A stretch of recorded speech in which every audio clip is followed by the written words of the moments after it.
APC chairman Omar Ganduje actually joined the Nigerian Democratic Congress, the NDC.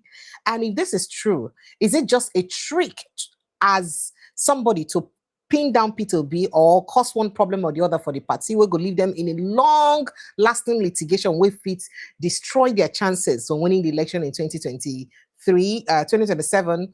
Well, that's not even all because he's responded about that. He's responded to that, and I will tell you waiting in response be just very, very soon. But let's go to other issues. So another question, say, former President of the United States, Joe Biden, actually did block President Bola Tinubu from accessing the White House or from a meeting in the White House. Did he do that? And for what reason? People they insinuate, say, oh, it gets something to do with whatever history of narcotics where people they talk about and all that. But is that correct? Well, I'm going to let you in on that conversation because that's the part of what we discussed today. But what still? English Alahaji don't blow trumpet. Sorry, now alarm. We saw now it blow.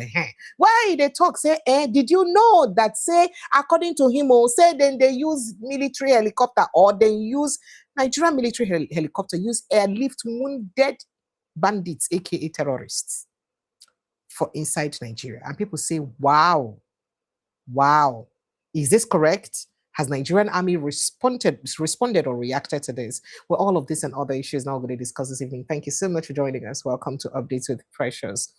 Thank you for being a part of the show. It's been a very terrific day for me, but the show must go on. So let's just get started very quickly as it is. I will always bring on a headline of the things and where they share for inside our country. And then we go straight to the conversations as it is hot. We'll take a small break. When we'll come back, we'll go dive straight into all this matter them and more after the break. Stay with us.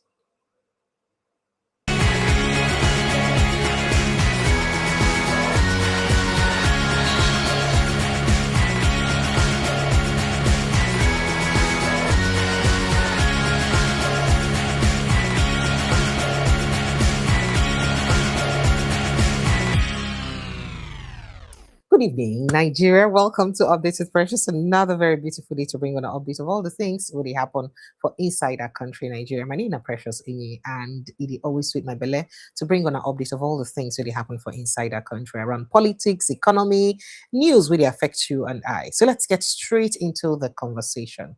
One of the things we would use do when we start now to go bring on a matter them as it is hot for across the paper. So digging straight into the papers, Nigerian government summons Ivorian ambassador over death of Osama in Abidjan prison. And then let's see, Trump, Netanyahu speaks as Jerusalem allocates US embassy land. Okay, Oshun Guba campaign cancels trade accusations over alleged killing of members. And then EFCC chairman Olukoyede reveals how Yahoo boys stole 7.2 million naira from Nigeria, from judge's account, a judge for Nigeria account. Then get mind, they go visit a judge. But let's move on. Godfatherism has ended in Adamawa State. PDP governorship candidate Maurice Vonoboke, 90 talk this one. And then Court adjourns Gombe APC senatorial primary dispute to July. Wike, national leader of PDP, winning faction. That is the winning faction of PDP, Akpabio. Meanwhile, I saw this very interesting interview, though it was in Hausa language, about a northern lawyer winning the complaint about how the judiciary don't corrupt under President Bola Tinubu, that it is so bad. It is so bad that if you look at, according to him, he say, if you look at the PDP versus Wike case, that actually the Supreme Court judged against Wike, but instead, INEC, they recognize Wike with and judge against. That is, they recognize the Wike faction we BC then judge against. How do you do? That's what he said. I would have, but I just thought to leave that story. 2027, let's move on. 2027, chieftains Malami Amechi in closed-door meeting in Abuja. And in 2027, PDP governorship candidate alleges fresh clampdown by O2 administration. That's in Cross River State. 2027, APC afraid will wax stronger under David Mark and Atiku. ADC chieftains says so. And then let's see what we have more here. Abducted ex-APC official reportedly killed after 2 months in captivity. He did for 2 whole months of captivity. Oh. Court judgment clears Tinubu of allegations of interfering in judiciary. Matewale 9 they talk down. Say court judgment don't talk, say no gain hand for interfere for judiciary. Muslim Parents Forum to challenge hijab ban at Supreme Court. And then terrorism, police secure conviction of 2 persons in Katsina State. He was democracy warrior, Tinubu mourns Kola Hosseini. And then David Salifu's murder, no Nigeria is safe until bandits are defeated. Adejo, 90 talk this one. And then 3 killed as armed attackers strike Benue community again. Armed attackers, make I just go read that news, make it the same. So at least 3 persons have been killed or lost their lives following renewed attacks by suspected armed assailants in Anyase community, Moon Council ward of Kwande local government area of the state. Now, residents said the violence occurred between Tuesday afternoon and Friday morning, less than 24 hours after another deadly attack was reportedly happened in rural communities in Okpoko local government area of the state. Remember, say I tell on say then one yesterday say attacks go happen for Benue State, Plateau State, and Southern Kaduna. I don't know if this is part of it. I just thought to bring your attention to this. Boko Haram burns trucks, official vehicles in Yobe State. Bandit abduct residents, burn house in Zamfara attack.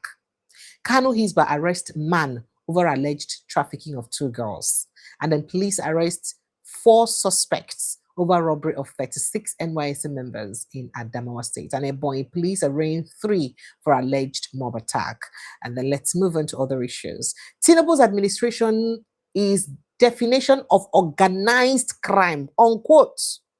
He said this issue on presidential waiting, promotion council, said the scandal exposes only a little fraction of the rot in Tinubu's government. Peter Ake and other Nigerian social media users, 90 talk like that. 2027, improved voter turnout gets major boost as INEC extends continuous voter registration by 2 weeks, introduces online self-service registration for first-time voters. They don't start another one. No more gonna try go vote. Oh, please. Oh, they've started again. I say make Catalona now. Those will be say the thing give problem. Oh yeah, this is an opportunity. So the Independent National Electoral Commission (INEC) has extended the ongoing nationwide continuous voter registration (CVR) exercise by 2 weeks and introduced the self-service online registration platform for eligible first-time voters in a move expected to improve voter participation ahead of future elections. I urge everyone to take advantage of this opportunity before go to say, oh, then they stop us. Oh, I beg. As I talk to you now, after this, if I play a video, I will try to make sure, say, I go through their website again or to make sure, say, it actually don't come back accessible. The last time we tried to access the website, we could not access it. I hope that it's not accessible because there was something the INEC chairman said. You can even have a downloadable PVC now so that with that downloadable one, you can vote.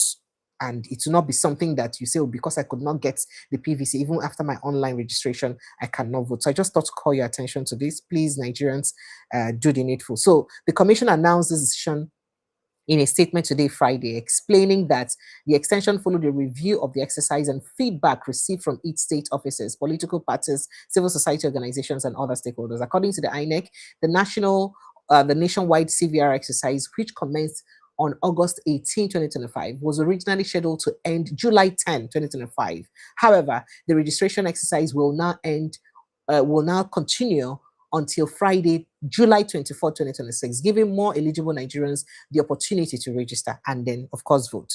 So please, Nigerians, 24th of this month, Nigerians in the diaspora, please tell your family members, tell people around you. And if you know you can come back to register, if you say, oh, because I don't have PVC, I can't vote, you can register from where you are. Because his website something.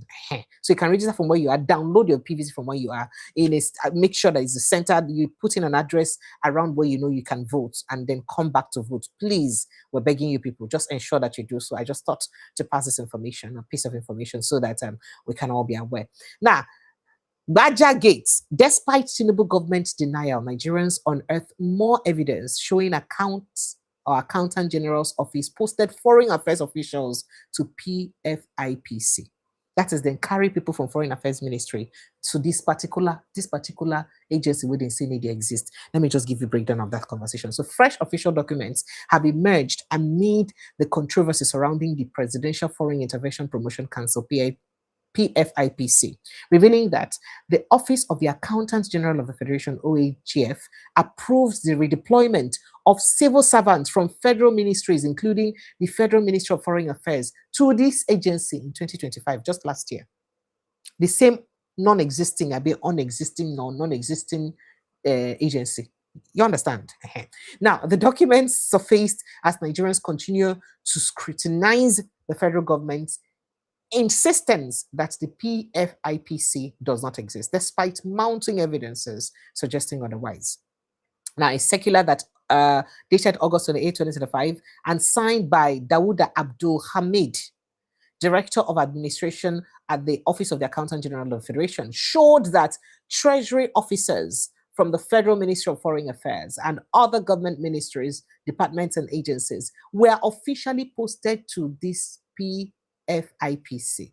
Now, the circular, which was also sent to permanent secretaries and heads of key federal institutions, including the Office of the Secretary to the Government of the Federation, stated that the postings were approved to enhance service delivery. But they say they exist. How come Accountant General could post people to a ministry when they exist? We're not in the inside. Well, that's not the question we see people they ask. But let's just move on very quickly. So moving on to other issues. While his government negotiates with terrorists and fails to prosecute them, Tinubu warns media against becoming megaphones for insurgents. The way you guys coin your headlines there, I didn't write this. Now, Pastor Adeboye protested despite Jonathan wearing khaki or camouflage at war front during crisis, but now says that Tinubu giving soldiers marching orders and doesn't need to wear military uniform to demonstrate his efforts. Isaac Fayoshe, others they blame Tinubu. Backlash by is a backlash over my criticism of Pastor Adeboye for defending Tinubu failure shows how some Christians worship pastors who have done nothing for persecuted Christians in Nigeria. Now, Alex Webber, they talk to so people they backlash them as they say they talk within Adeboye do well. You see, I'm on the worship pastors, but Christ will be say die for now on a no worship and rich like this. Meanwhile, Nigeria whistleblower English Alhaji exposes alleged use of taxpayers' fund or taxpayers funded military helicopter to airlift injured terrorists for treatment after intergroup clash. That is, now these terrorists fight each other. And Nigeria, I beg, make I read the news so that you no go blame me. I can't play his voice here because he always comes with, instrumental on there, so I can't play it. But let me just quickly read the story. So, prominent Nigerian whistleblower John Aruma Aze, popularly known as English Alhaji, has revealed a detailed video exposing what he described as Nigeria Army's use of military helicopter to evacuate injured terrorists following an intergroup clash in Niger State. Now, in the viral video circulating on social media, English Alhaji narrates the events of July 2nd, 2026 in the, I think, Kabuji area under Meshegu local government area of Niger State. Now, according to him, a fierce gun battle erupted between two notorious bandit factions, men loyal to Kingpin Dagungida and another group identified as Lakurawa over demands for zakat, that is tributes or tax from cattle under Dogungida's control. Now, Alhaji claims that after Lakurawa initially gained the upper hand, Dogungida mobilized heavy reinforcements following the clash. A Nigerian Army helicopter was allegedly deployed to the scene, where it lifted injured fighters from Dogungida's group for treatment. Do you understand what happened? He said, this is what happened that made the Nigerian Army waste taxpayers' money to use helicopter to airlift terrorists, Alhaji stated, describing the action as preferential treatment for insurgents, while ordinary Nigerians continue to suffer from their actions. The whistleblower, who frequently reports on conflict zones in northern Nigeria, criticized what he called presidential treatment. Sad. I wish I could play that video. This is sad. Now, good governance begins with voters' registration, not election day. Peter Obi reaches Rieko's charge to Nigerians to register for PVC after surprise visits to INEC centers. And then, after abandoning 1.2 billion naira bridge project, Kwara APC government resorts to container bridge on major highway. If you see, they put container for people to pass. I'm coming. And then, Gbaja Gates, latest bribery controversy involving Tinubu administration has raised questions about whether APC government collects bribes from terrorists to give them free pass. Henry Shield and I talk this one. Meanwhile, former President Joe Biden once refused White House meeting with Tinubu over narcotics history. Now, US firm talk am, not be me. Not be me even report am. He did the website of news. I'm not gonna go visit there. Let me just take it exactly as it is. So, a United States-based policy advisory firm has alleged that the former US President Joe Biden declined requests for an official White House meeting with President Bola Tinubu over long-standing allegations linking the former Lagos governor to narcotics trafficking. So he declined a meeting in that regard. Now, moving on, the claim was made by Von Button Manatog York, a Washington-based lobbying and policy advisory firm, following what he described as engagements with members of the US Congress and officials in Donald Trump's administration. Now, according to the firm, the discussions focused on reports that Tinubu is seeking a meeting with Trump and the need to ensure that US officials are fully informed about publicly available records relating to allegations that have followed the Nigerian leader for decades. Now, in the statement posted on its official X account, the firm said it raised the issue with lawmakers and administration officials because it believes any decision on a possible meeting with Donald Trump and Tinubu should be made with full knowledge of publicly available record. I'm coming. So this just reminds me of what the ambassador to Nigeria said sometime. The ambassador of Nigeria to the United States, yes, said. I think it was around this week. I'm trying to get to that video where he said that sometime around this week he did say that very soon President Bola Tinubu will be visiting the United States. And when he said that, a lot of people thought that, oh no, please ignore that that's not even going to be possible and all that. So I guess that this firm now is reacting to that story about the possibility of President Bola Tinubu traveling to the United States and having a one-on-one meeting with President Donald Trump. I don't know what you think about that, but let's just, I'll get that video and I'll play it later on. So let's just dig further into that conversation. So digging further into that conversation, he said this week we brought to the attention of members of the Congress and the Trump administration. That's what the company wrote. And the Trump's administration reports that Nigerian President Tinubu is seeking a meeting with President Donald Trump, and the drug trafficking allegations against President Tinubu that reportedly were so troubling that the White House under President Joe Biden refused requests to President Tinubu to officially meet with then President Biden at the White House. Now, the firm also highlighted the impact of narcotics-related deaths in the United States, noting that 79,384 Americans died from drug overdose in 2024. As part of its submission, the lobbying firm referenced historical U.S. court proceedings involving funds allegedly linked to Tinubu. So it cited the case United States versus funds in account number et al. Number with the address. Now, stating that the U.S. Department of Justice had alleged that funds associated with accounts linked to Tinubu were proceeds of heroin trafficking and therefore subject to civil forfeiture. Now, the statement also referred to an ongoing Freedom of Information Act, FOI Act lawsuit by Alan Graspan, Executive Officer of U.S. Attorneys et al. Civil Aviation, which seeks the release of additional records from the Federal Bureau of Investigation, FBI, Drug Enforcement Administration, DEA, Internal Revenue Service, IRS, and other federal agencies relating to the allegations. According to this firm, one of the key findings from its discussions in Washington was that many members of the US Congress were unaware of the decades-old allegations involving Tinubu. So they realized many US people, Congress people, don't even know. See that kind of thing happen. Now, quoting them on quote, and I'm going to post screenshot later on. It says, one takeaway from our discussion is that many in Congress are unaware of the drug trafficking allegations.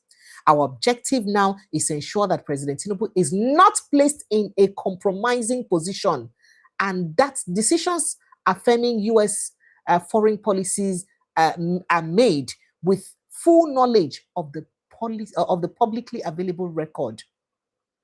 More to follow, the statement added. Now, Tinubu has consistently denied any wrongdoing, of course, in relation to the decades-old allegations. In April 2025, the government dismissed a U.S. court ruling directing American law enforcement agencies to release confidential records gathered during the 1990s, noting that, in fact, one of the occasions they say you could do grievous bodily harm, you cause harm and all that. I don't know what you think about this, but I think this is serious. At this point, let me take a break from the headlines. Let me invite Prince Francis Chilaka. I'm sure he would want to have a thing or two to say about this. Good evening, Prince Francis Chilaka, and thank you so much for joining us. Welcome to the show, sir. Good evening, sir. Good evening, sir. Can you hear me? Prince Francis Chilaka, sir. Okay, I think he's quite busy. I'll try to get through to him, but this kind of accusation, I understand as we go take manage them, because people are saying that if this were to be true, I don't know. I don't know where to even start from or how to explain the kind of danger. I did tell you that I'm also trying to get that video where the ambassador of Nigeria for inside US said that that President Tinubu will be going to the United States before the end of his tenure. So it's as if there is already a concluded arrangement that will be happening anytime soon. And so that means that whatever it is that is going on with the lobbying and with the PR works and all that is substantially dealt with. And the coast is now clear for President Bola Tinubu to visit the United States. What do you make of this? What do you think about it? I'd really would love you to jump in on the conversation, but let me just go on to other issues very quickly, and I'll get back to this so that I can also give you that information I told you about. I'll get it. I'll try to get that video I told you about. I think it's just mixed up in my other information. But then let's move on to other issues very quickly. Tinubu's government hasn't borrowed enough. World Bank tells Nigerians despite soaring loan burden and slim repayment chances over low revenue. Now, moving on, Tinubu allows insecurity to thrive in Nigeria because he has failed to prosecute perpetrators of mass atrocities. Group accuses Tinubu of complicity in Nigerians' deaths. And then report confirms all-time high abductions, gruesome killings of Nigerians under Tinubu's government in first half of 2026 alone.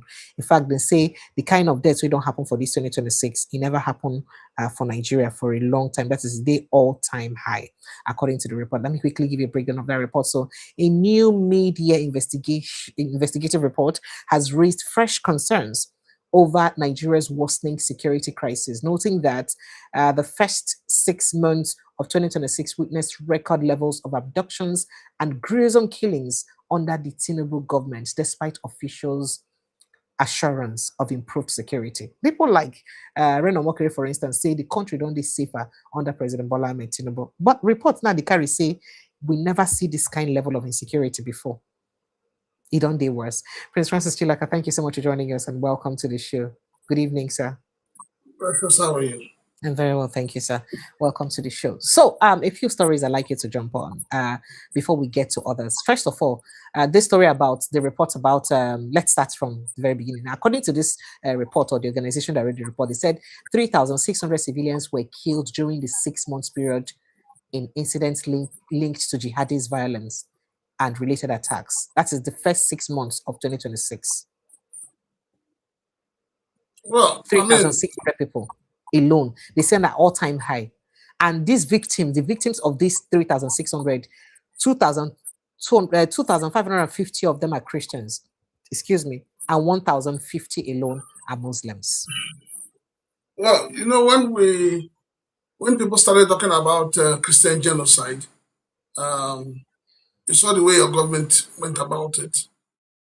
They got a lot of people to become spokesmen. Um, jumping in and telling, oh, there's no genocide, there's no killing, and all of that. You're talking about 3,000 deaths. That is what is recorded. As you and I know, in this country, data is our problem. So we're talking about the ones that were able to be captured. How about the numbers that were not captured? So it's obvious, yes, that this administration has lost it in terms of securing the lives of the Nigerian people. They have really, really lost it. And like I keep saying, you bring in a program, you call it the radicalization of people who have gone out of their way to kill, to maim, to burn people's houses, to do all manner of ills to people. And then you come out and you tell us that, oh, they've been rehabilitated and you're integrating them back into the society. I don't know where that is done, but it's something that cannot work in this country. Because between you and I, the way it is, I don't think anybody who has tested one, blood, two, money, three, drugs, with the way these guys act, you can't tell me that they have repented. And even when you tell Nigerians that these people have repented, and you give them a soft landing, I hear that they even go as far as giving money to them. Then you give them a soft landing. So what happens to those who have been dislodged, those who are living in IDP camps, those who have been killed? Who brings justice for them? So what we're doing in terms of dealing with um, banditry and terrorism in Nigeria is unheard of. It's really, really unheard of because whatever step government takes, government is indirectly telling the people that we are encouraging whatever these people are doing.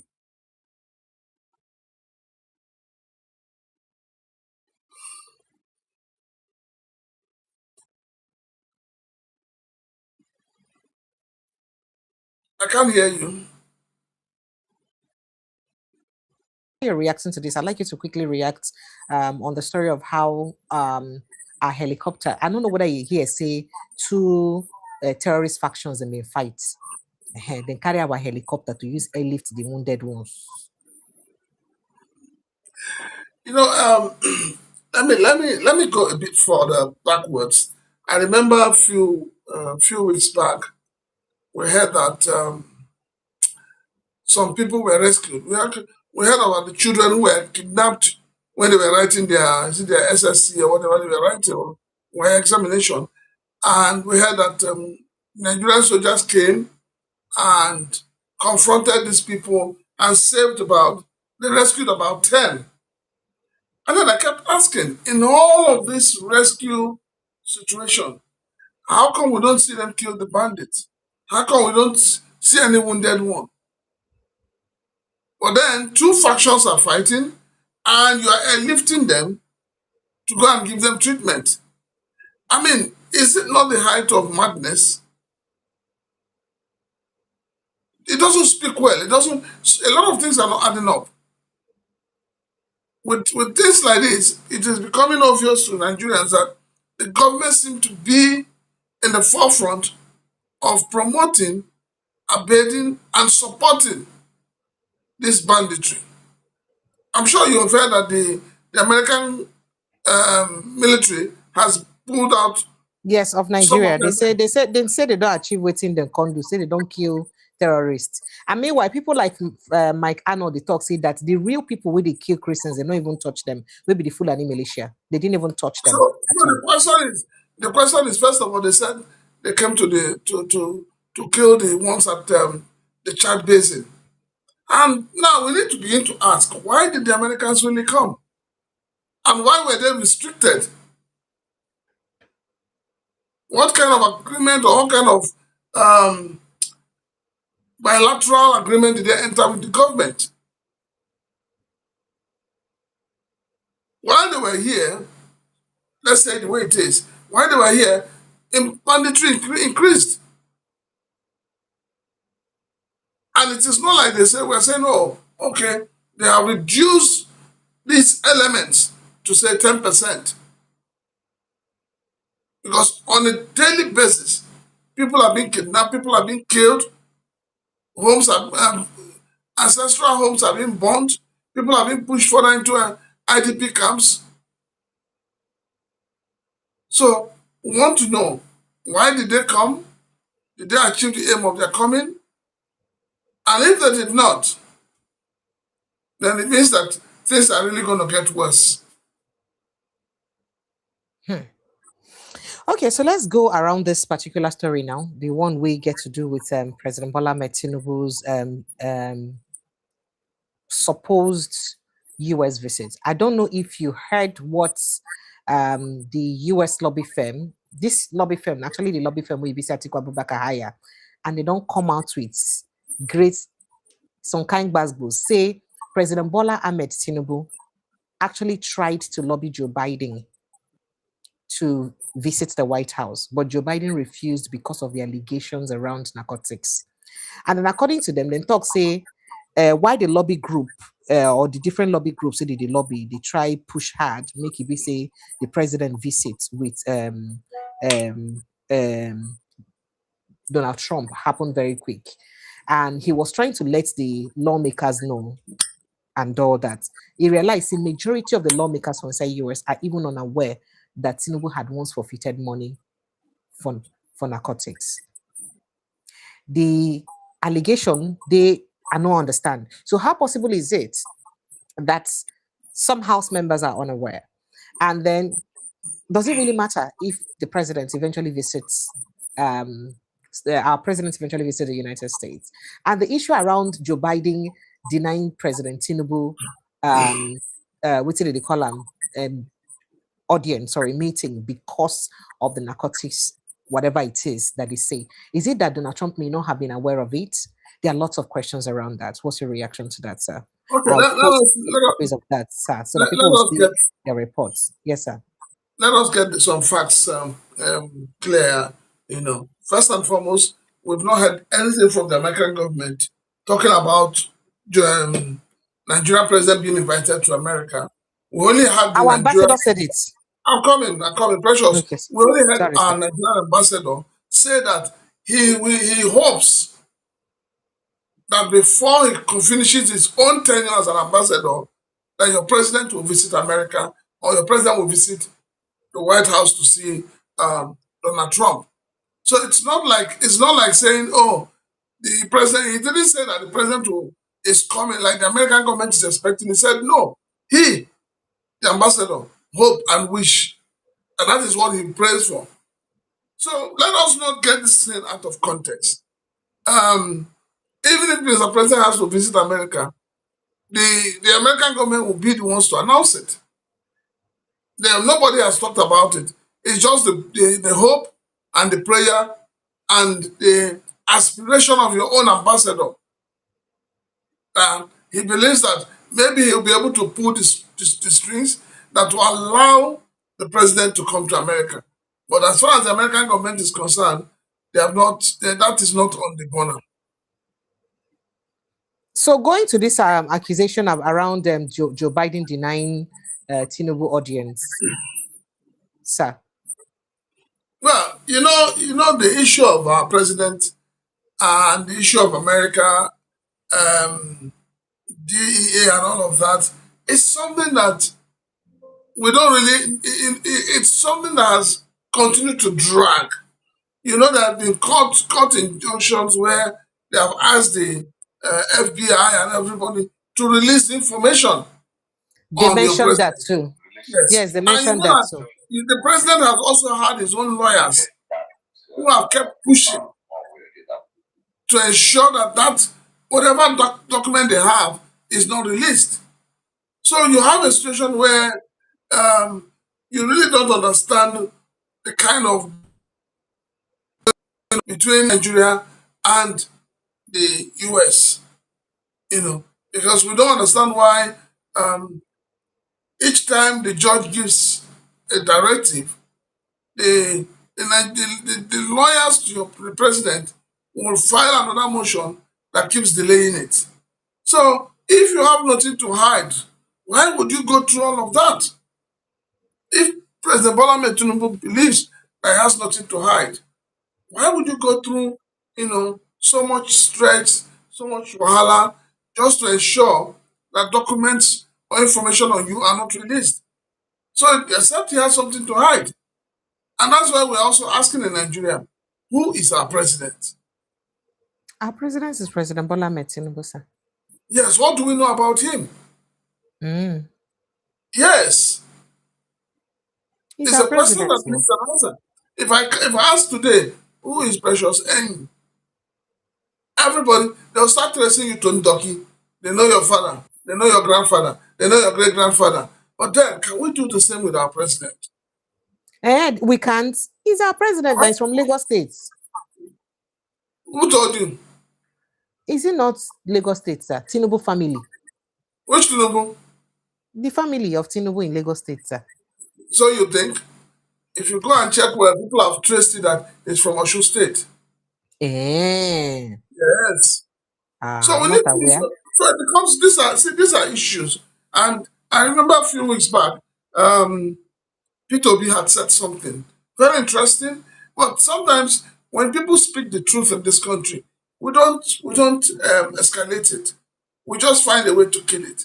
He said INEC should publish the educational qualifications submitted by all the candidates so that Nigerians can see. You remember in What are 2023, we going to do with it, sir? you remember in 2023, the argument was an argument of the secondary school purportedly submitted to INEC was not even in existence. As at the time he said he was in the school.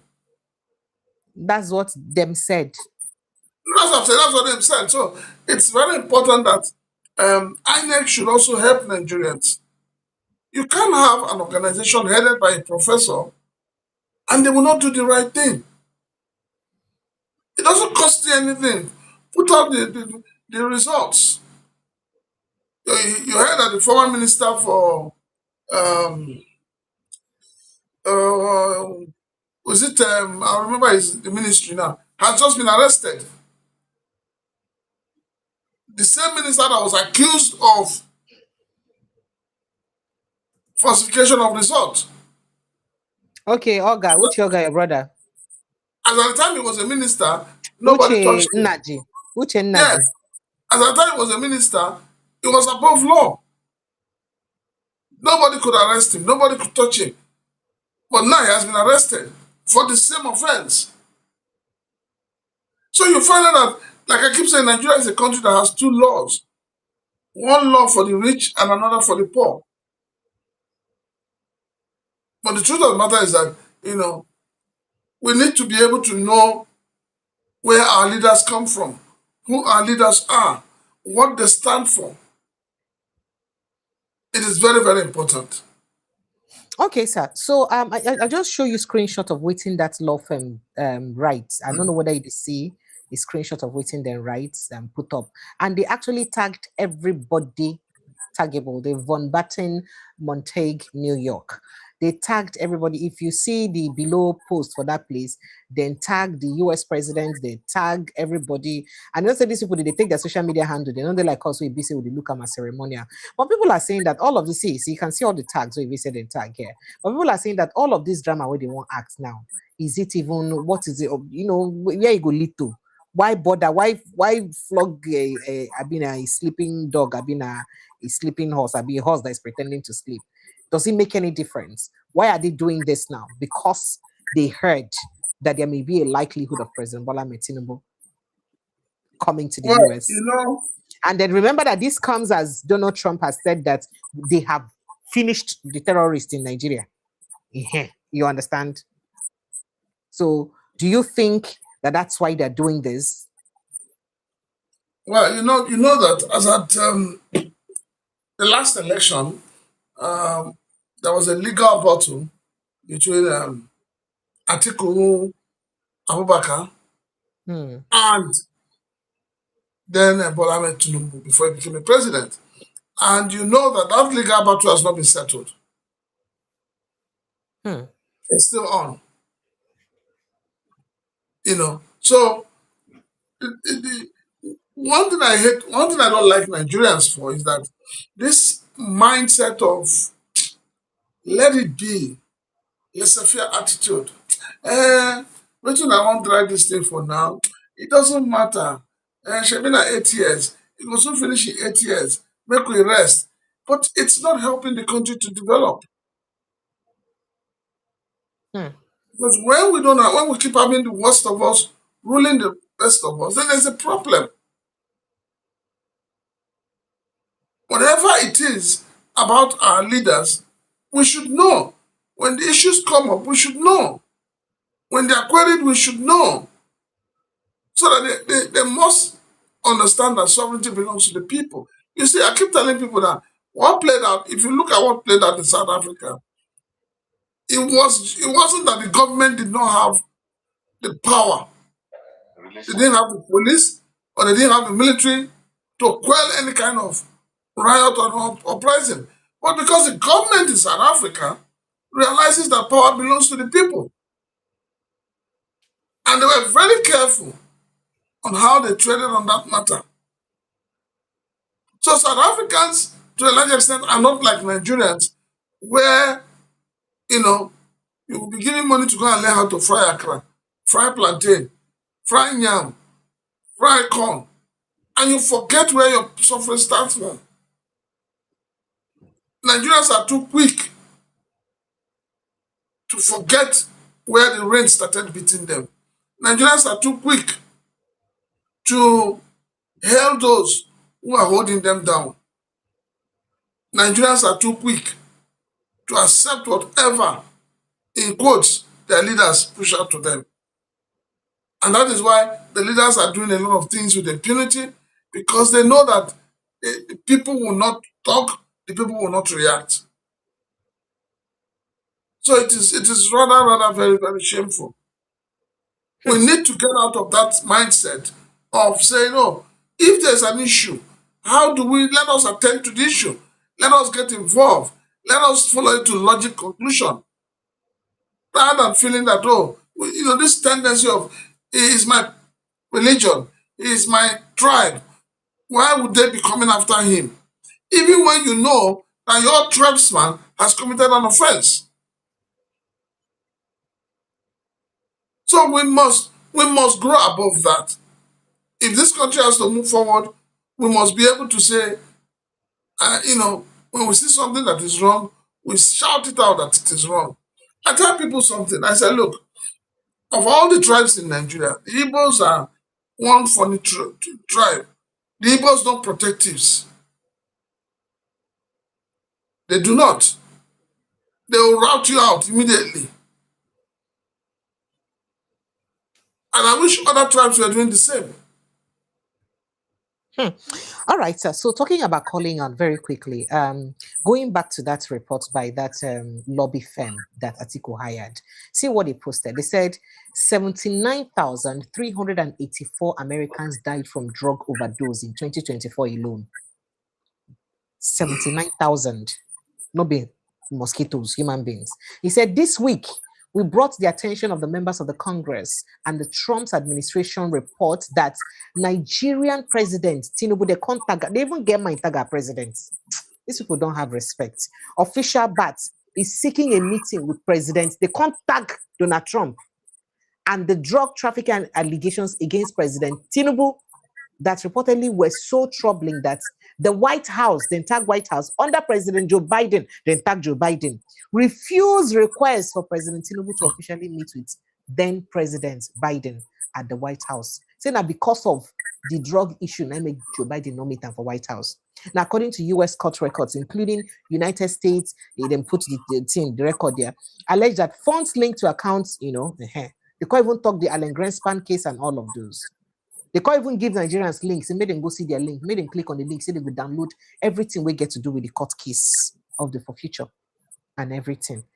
Is this necessary, Prince Francis Chilaka? Is this not going a bit too low? Why should they do this to a president of a sovereign state?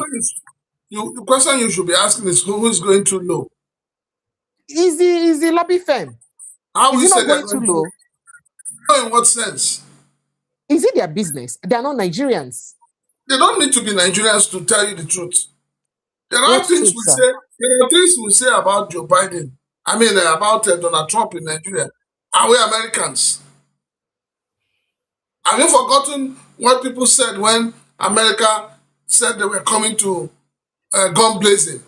Well, that was when everybody in Nigeria came out and people started doing, podcasts telling you this that Nigeria is a sovereign state. That Donald Trump should stay on his own. There was nothing they didn't say. At some point, people were saying, "Oh, he's a Rocky, he's a porn star, he's this." People said a lot of things. Well, I mean, did we say it because we're Americans? We said it because we're Nigerians. So people abroad are also free to talk about your president the way they want to talk about him. So it is not left for your president's conscience and his integrity. Does he have it? If he has it, he has no problem. If he doesn't have integrity, then it means that, a lot has gone wrong. So for me, like I keep saying, it's not about, whether they're calling his name out or not. But the point is that if they keep calling him names and he knows that he didn't do anything and his conscience is clear, his hands are clean, why should he be bothered? But each time he employs lawyers and get them to try to stop the implementation of a judgment, then it means that there is more to it. So that's where the problem lies. He should just let the case be like that. He should not say anything.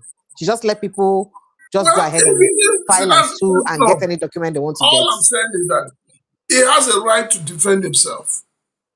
So these issues that keep reoccurring, he must put an end to it. It is not left for him and his team to try as much as possible to end this matter. This matter has dragged for too long. And it also speak well of Nigeria as a country. That every election cycle, people will remind you, of how your president gave back money, drug money. It doesn't speak well. If some people feel there is nothing wrong with it, I feel that there's a lot wrong with it. And I had expected that, between May 23rd and now, Mr. President would have been able to clear his name and set the record straight. But if he's not able to do it between that May 29th to date, then, there's a lot of questions that needs to be answered. Okay, sir. Well, I still have quite a lot to ask, but let me actually play that video you talked about with that ambassador that brought about this conversation. Take a listen, sir. Relations between the two. I'm sure we'll be able to get that done one way or the other. Of course, the itinerary of a president determines where they go and where they cannot go. So, but that's part of the process of what U.S.-Nigeria engagement will hope to achieve. Right now, there's a good level of contact and engagement, top to bottom. Even if you have not seen them together physically, there's a good level of engagement. That is good enough. And, so I would hope that during my tenure, that a presidential visit will be possible. Hopefully, it's a good thing. To give me the greatest joy that I'll be able to receive my president here, and I know many Nigerians will be happy to have him here. But then it depends on contingencies. And it's a lot of work. Why is a meeting with President of the United States, be it Biden or Trump, important to any president in Nigeria? Not just Validation. Sir? Validation. No, I say any president. I did not say only Tinubu. So every It's Nigerian president likes validation. to. It's Eh, validation. They want to be validated. They want the world to know that, oh, we're rolling with the big boys. Yeah, that's it. Anywhere you want to look at it. Anybody that is rubbing shoulder with America, any president that is having all those meetings and all, you feel you're playing with the big boys, you're in the big league. So that is what it is. Now, I mean, I'm happy you listened to what the ambassador said. yes, He he said said he we hopes it wish. happens. Yes, it Yes. So happens during his tenure. it's not like anything is certain. He is just working as an ambassador, trying to see how possible he can make it happen. But it He said hasn't he's made happened. contacts. He said the contacts have been established top to bottom. Well, let's see how the contact yields the necessary result. Contacts, Okay. there are contacts and there are contacts. All right. So I have good news, and I had promised that I was going to try as much as possible to check that website of INEC and then let Nigerians know how they can go cast their register for their PVC. So INEC said they don't extend PVC registration by 2 more weeks. And this means a lot for a lot of Nigerians who are unable to register for their PVC. And then apart from that, I had mentioned that recently I had once tried to even check for the portal if it's accessible. I couldn't access the portal, but I'm going to check again if, the portal is now opening. The last time we tried as much as possible to check to register, we could not.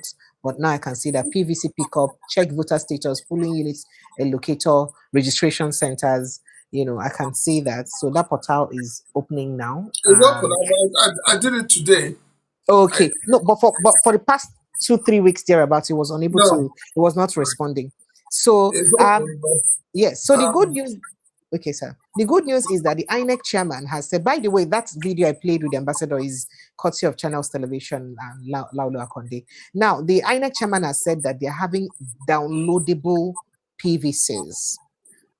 What do you think this means? The difference that it will mean? Let me quickly Let post me let me also send it. say that under the new Electoral Act 2026, they have introduced the use of what we call downloadable PVCs.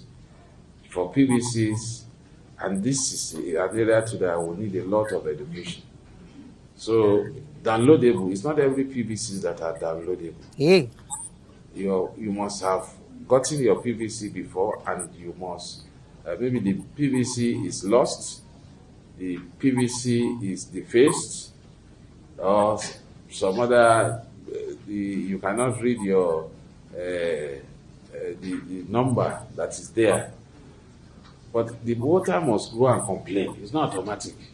He must complain, and the complaint must be 90 days before the election, so that will now enable us to print replacement card. And the provision is flexible, that the moment you complain, you should be able to print your downloadable PVC which you can use. If you have not collected your PVC, that service may not be available. Now we have worked on that technology. I was actually hoping that it PVC. will be available and applicable to people who've never picked their PVC so that you can register from wherever you are in any country you are, get your downloadable PVC, download it and keep, and come to Nigeria to vote. precious, Why would they make things so hard? precious, If we can make the corrections work, why can't we make the new precious, PVCs work, sir? precious. Um, for the last 1 week or so, my mom, her ATM card wasn't working, Oh, wow. and she's been complaining. So I now told her, I said, look, you don't need to go to the bank. You don't need to go to customer service to get a new ATM. Just by the entrance of the bank, the machine is there.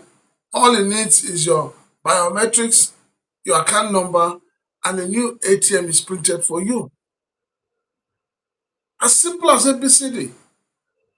With all the money that has been budgeted for INEC, what will it cost INEC now to do such machines and put in different banks and put in different places so that people can just walk up there, do their biometrics, and get a new card. And the equipment will be programmed in such a way that if you have already collected your card, it will never issue through to you. This is possible. This is innovation. This is what, if INEC will say they want to do innovation, this is what we expect them to do. So this whole idea of, the unfortunate thing is we keep talking about being computerized, we've been talking about AI, we've been talking about chat and GPT and all of that, but the government is not ready. The government is not willing. The government does not understand how these things work. The government is still living in the Stone Age. And we have moved on. 21st century, we have moved on. Everything now is being computerized. So why is the government not computerizing herself? You want to do anything in Nigeria, you must carry paper around. Why? So for me, it's neither here nor there, but the truth of the matter is that the government itself must realize that the things they're doing, they're not doing the things that the people want them to do.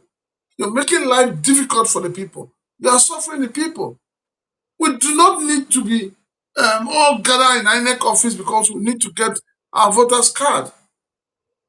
If they deploy machines around the whole country, people will just go there, put their biometrics, and get a voter's card.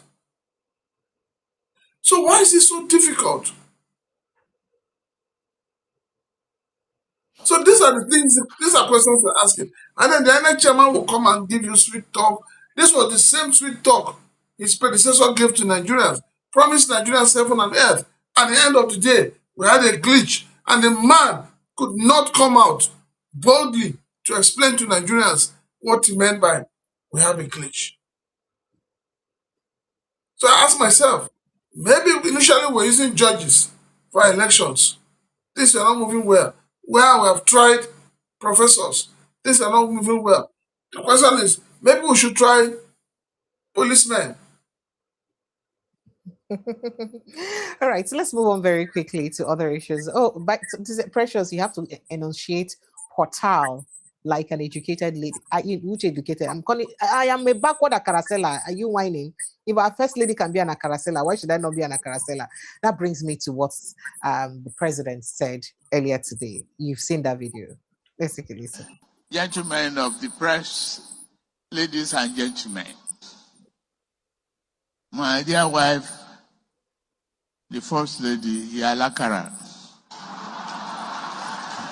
As when I think say on I won't shame our president and his wife with Akara selling. You don't tell on I say you're talking to the fingers. Waiting that they talk, they reach here. You know, consign anybody waiting they happen. Well, that's the president, they're making light of the situation. But let's move on to other issues very quickly. There's something I want to say that is very important. Revelation Weekend. I don't know if I should talk about it now and another because it was the 2023 conversation, but we'll talk about it. But let me go straight to a reaction of what a senior advocate of Nigeria was responding about Showere's case with DSS. Take a listen, sir. So let's rephrase. Let's say the president is alleged to, whatever Mr. Showere has alleged about the president.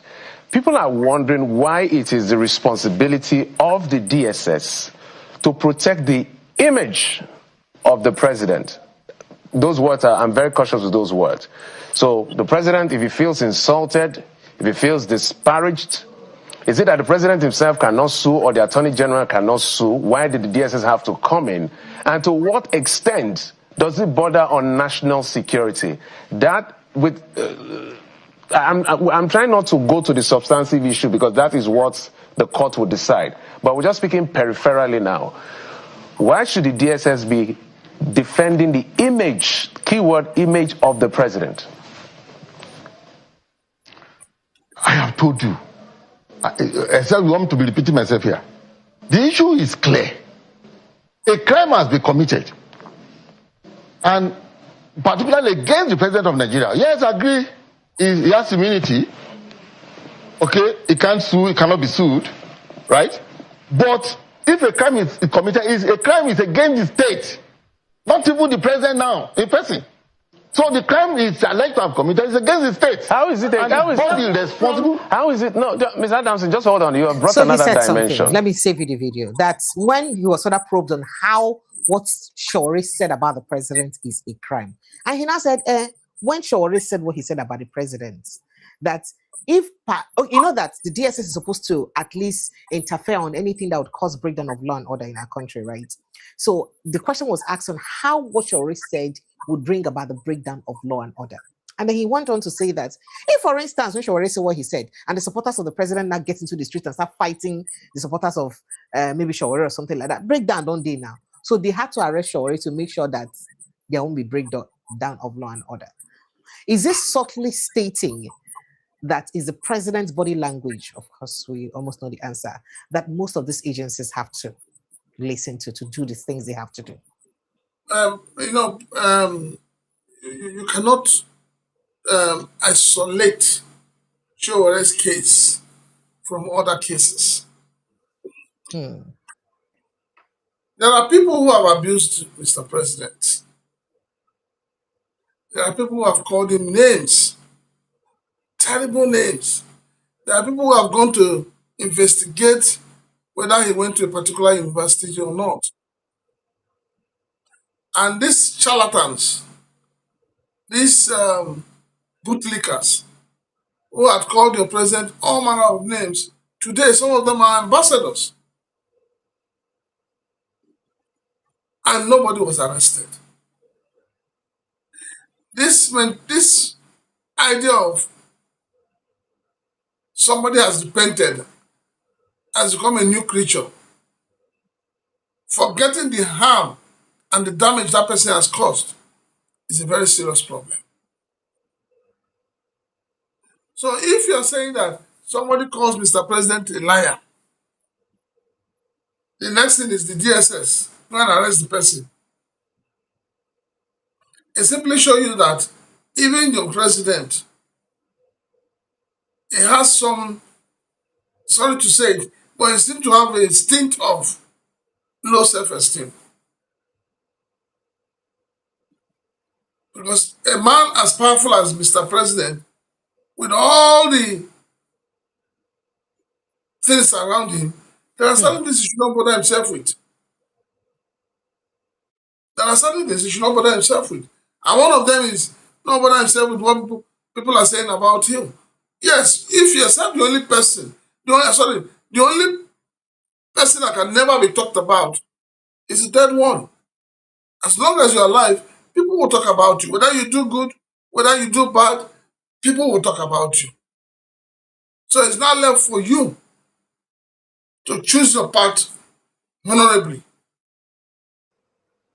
So I think that DSS is overreacting over a lot of issues. There seems to be this war going on between those who work for Mr. President, the ministers, the SAs, yes, everybody wants to be a good boy. Everybody wants to shine. You think they're just overzealous, eye service? It is overzealous. All right, sir. So there is something I saw. I couldn't finish all the headlines that are at our disposal this evening, but there's something I saw I need to call your attention to.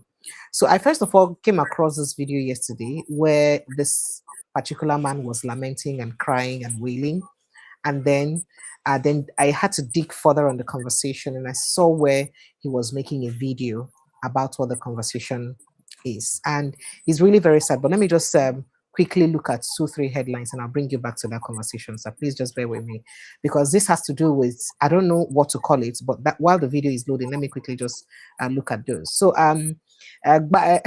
Baja Gates. NDC demands immediate sack of Tinubu's chief of staff, Gojabia Mila, over bribery allegations. NDC is demanding that. I mean, while load pricing, Tinubu government has failed Nigeria's education sector. Poor funding behind declining examination results. P2B said so. And then, of course, there's a story about the US evacuating their troops from Nigeria. And then terrorists kill traveler on Kaduna Bereningwari Road 48 hours after the governor made mouth and said the road is now safe and okay, you can travel. Now them blast people, keep people anyhow. And people are saying that why? Is it that they deliberately set people up to be murdered? And amongst other stories, we plenty for the news we do today. I just had to pay attention. Nigerian police accused of abducting secret reporters, journalists over investigation into CBN deputy governor Imemo Soro. You say you won't even do investigation, they report it. People will say the investigative journalists, you don't do. See one of them now. You know, the chop arrests. Okay. Prince Francis, sir. So I saw this video yesterday, very painful. And then I had to dig further and I got a little bit of an answer. That's it. Just start watching, first of all. This is pure injustice. This is injustice. These are split This is unit somebody's air property conditions. people are moving out from his building. Look at the vehicles. Different fully The comment vans. is nice. The full He said vans, fully packed vans. he said the governor said you should come and pack this thing. The comment is nice. He said the governor said you should come and pack this thing and sell my properties. This is pure injustice. This is pure injustice. This is injustice. You are higher order. My name is Honora. Okay. I wish I can go more and more on it, but yes, very quickly. Let me just play you exactly what he said on that video. So, in fact, the initial video carried plenty trucks. I know people might get to hurry up so that I can release you. So, my name is Honora Ezokafo. I'm from Anambra State in Nigeria. Some videos were put up on social media by me, and I want to make clarification because a lot of people were asking what actually happened. So I just want to take out this time to explain what actually happened. This is regarding the Mandela's property, where some of the videos showed where people were routing properties that belong to the building that I own through my company, Area FM Radio Limited. Mandela's building was formerly belonging to Mandela's Group Limited. But sometime in 2020, the company wanted to sell the property and they offered it to the public. I picked an interest and I bid for the property, and we agreed, on the price of the property. But due to the fact that the property was it's a 17-story building, so the amount was also huge. I didn't even have the money there. So what I did was I seek for financing from Zenith Bank. So 2019, I wrote a letter for financing of the project of that property from Zenith Bank. That was Mr. Ebenezer, was the former GMD of Zenith Bank. So he approved that loan. No, but within a few time of the approval, when COVID came, so it became even more difficult for the bank to disburse that purchase, which also delayed a little bit. Eventually, the bank paid. 28th of August 2020, the bank paid for the property after I must have met up with my own requirement, which part of them was for me to provide my own equity contribution. And of course, I did. So the bank bought the property, and since then, from 2020 up until now, I have not had any. I never have or had or I'm having anything that has to do with title issues. The property in question, I have the title documents of the property. The moment the bank paid for the property, the Mandela's Group Limited transferred the title of that property to us in the name of Area FM Limited. It's a subsidiary of Adora Best International Limited. So since then, we've been enjoying peaceful occupation in the property without any interruption until sometime in 2024, to be precise, 21st of January, when a fire incident happened. In fact, fire engulfed the property. So after then, the Lagos State government, through one of the agency, the Safety Commission, sealed the property, and everybody was meant to vacate the property. Of course, after the fire incident, the Lagos State Building Control Agency came, started demolition. The fire in question affected only the first floor, third floor, and maybe a few of the fourth floor, thereabout, And thank God to Lagos State government firefighting agency that also helped out in putting out the fire, and also kudos to also the governor of the state who also, made sure that everything was put into calm. However, the Lagos State Building Control came and started demolish part of the property and all that, after which the property was open to some kind of, difficulty in putting it back to use again. Of course, I have to sort for, from Lagos State government to also put it back in use, because don't forget that as at that time, it was still on loan, so I have to also make it possible for the building to keep on paying, servicing the loan, all right? So I went to Lagos State Safety Commission. They said before they will be able to talk on that property, I have to go and do non-destructive test. Then they referred me to Lagos State Ministry of Material Testing and Laboratory. So I went there. We wrote to the agency. This is the letter we wrote to the agency regarding for them to do the test on the building. This is the letter we wrote. Eventually, the agency received, acknowledged the letter, and they raised an assessment for us to pay, which is we also paid the Lagos State government. After which they carried out the integrity test on the property. After a few time, the test result was out. This is the integrity test report that came back from Lagos State Ministry of Material Testing and Laboratory, and these are the reports. Eventually, the final report of what it shows that the building is stable and the building does not have any issue. Look at it, so that we should go ahead and renovate. At that point, we went to Physical Planning Authority for us to apply for renovation permits for us to be able to to start development and also remodeling of the property. And they listed everything that we needed to do for us to go back to renovation. Part of them was for us to go and do our architectural drawing, which we also did. The structural drawing we did. We also structural drawing, MIE, all the whole drawing, we completed it, and other requirements which we met.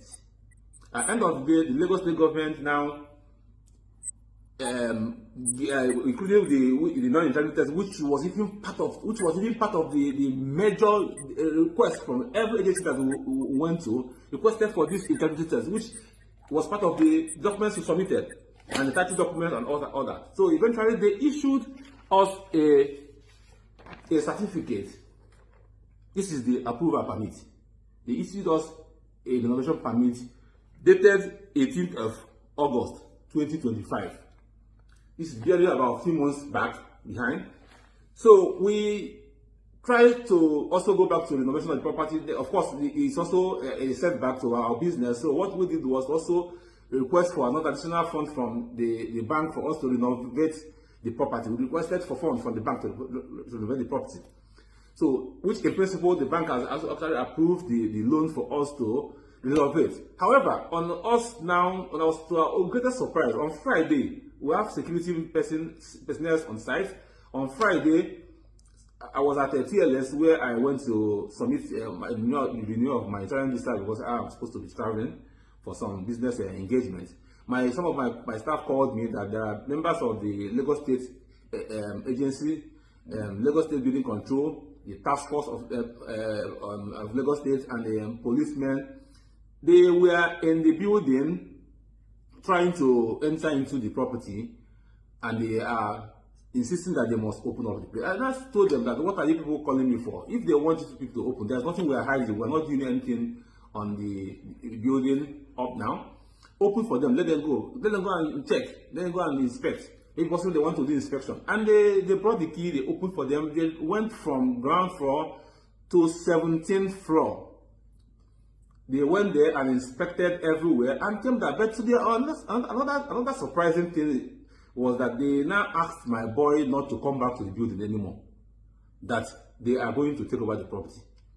My boy, my Instagram handle is at Andorra Best. All the whole of the all what happened, the video of people why they were telling my boy that they will break the gift if he fails to open it. It's there. If you go there, you will see them there. I posted some of the video. If you go to my handle, you will see that. You see them. So eventually, the boy was even telling me in the video that I'm only working. That my boss asked me to open and lock, and I'm working now, and left. They went up into the building, used hammer, broke all the whole doors. The second floor, the fire did not affect the second floor during that time, and that was where we had all the equipment we imported for the renovation, both our lift, we bought brand new lifts.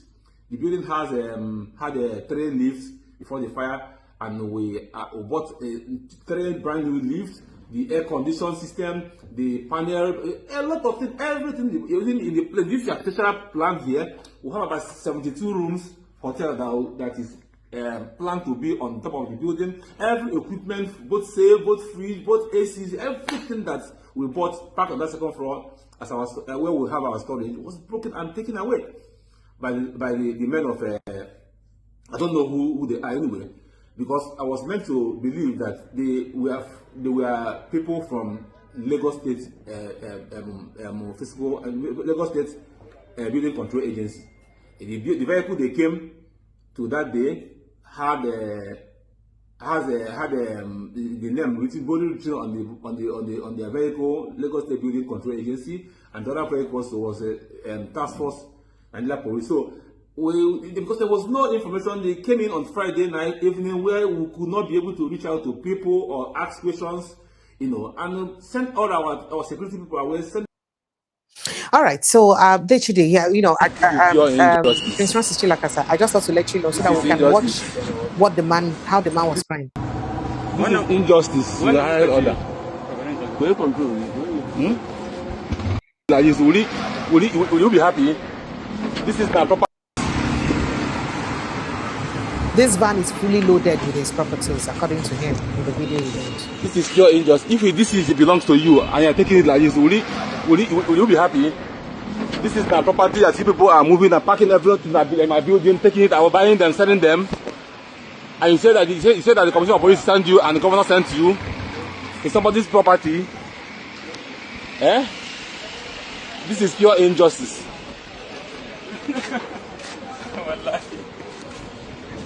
They're even laughing at him. Is it okay? But is this right? Are you not a human being? The property. I don't know the property. You but that's my property. Is it okay? The CP said the CP said you should vandalize, carry all my properties away, and they are protecting them. You said the CP and government sent you to come and pack my properties. By this time of the night, it's Friday. You will be packing. Look at vehicles line up here. Are you people packing them that belong to me? Is it okay, Oga? Okay, if I'm here, and you are protecting them. This is pure injustice. This is pure injustice. This is wrong.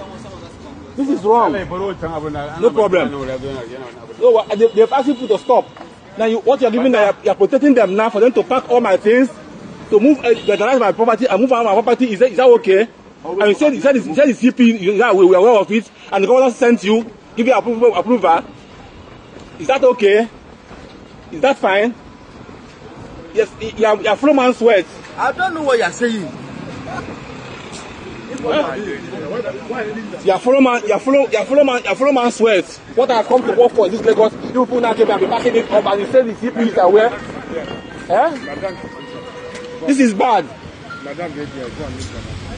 Look at vehicle. Let her come. Look at vehicles. Look at vehicles and you people that park vehicles here. I said you said that CP is aware of this, and you said that governor sent you to come and vandalize the building. That I have approval. I have a Lagos State government approval to renovate. You came here and barricade and packing my ACs, leaving my list, Moving everything, and he said, look at all my properties. Eh? Friday, you put on Bandits in property, I said the CP is aware, and the governor sent you. This is bad, this is injustice. I'm sure that governor will not be aware of, the governor cannot send you to come and pack something. What does the governor need ACs, need lift, need my property for? No problem. Look at the vehicles, look at the vehicles, look at this. These are things that I bought with my hard-earned money. These are things that I bought with my hard-earned money.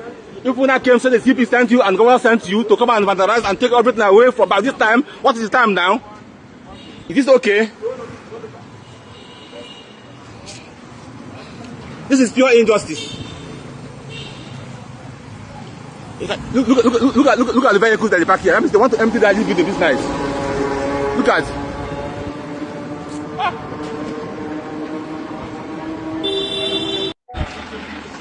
Okay, you are moving, Abby. You are taking it out, Abby. What's the plate number? This is the plate number of the vehicle. This is almost our fourth vehicle.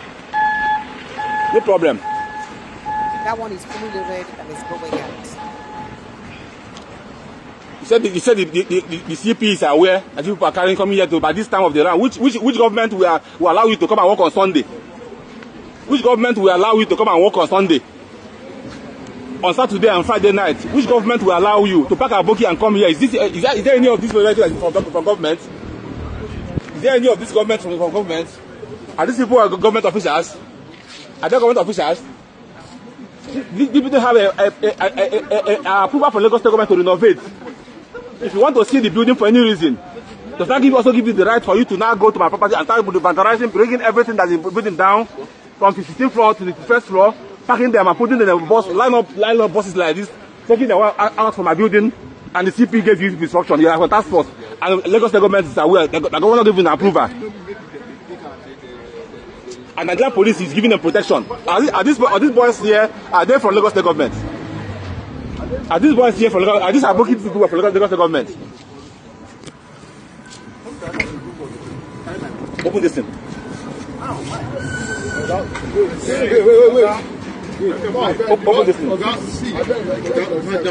Open there. Where is the Oga? So you are giving the protection. No protection. I should not open it. You are giving them. I should leave them. I should open it. Go and meet Oga. Who is your Oga? Supo. Go and meet him. Supo. Is it right? Is it right? Is it right? You are protecting them to carry my things out of my building. My own business. I am here in the instruction that I should be here.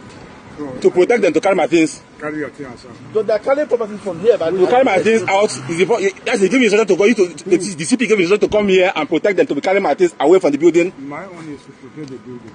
So this is how you are protecting the building. I don't know. I come and met you don't know. You met them here. We met them here.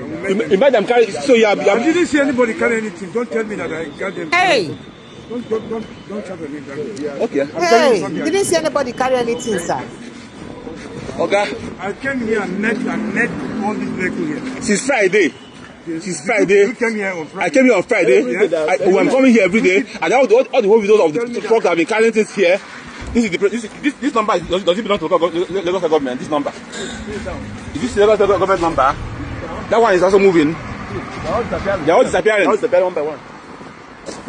But see them, they are all disappearing. You don't get the picture already. No problem. No problem.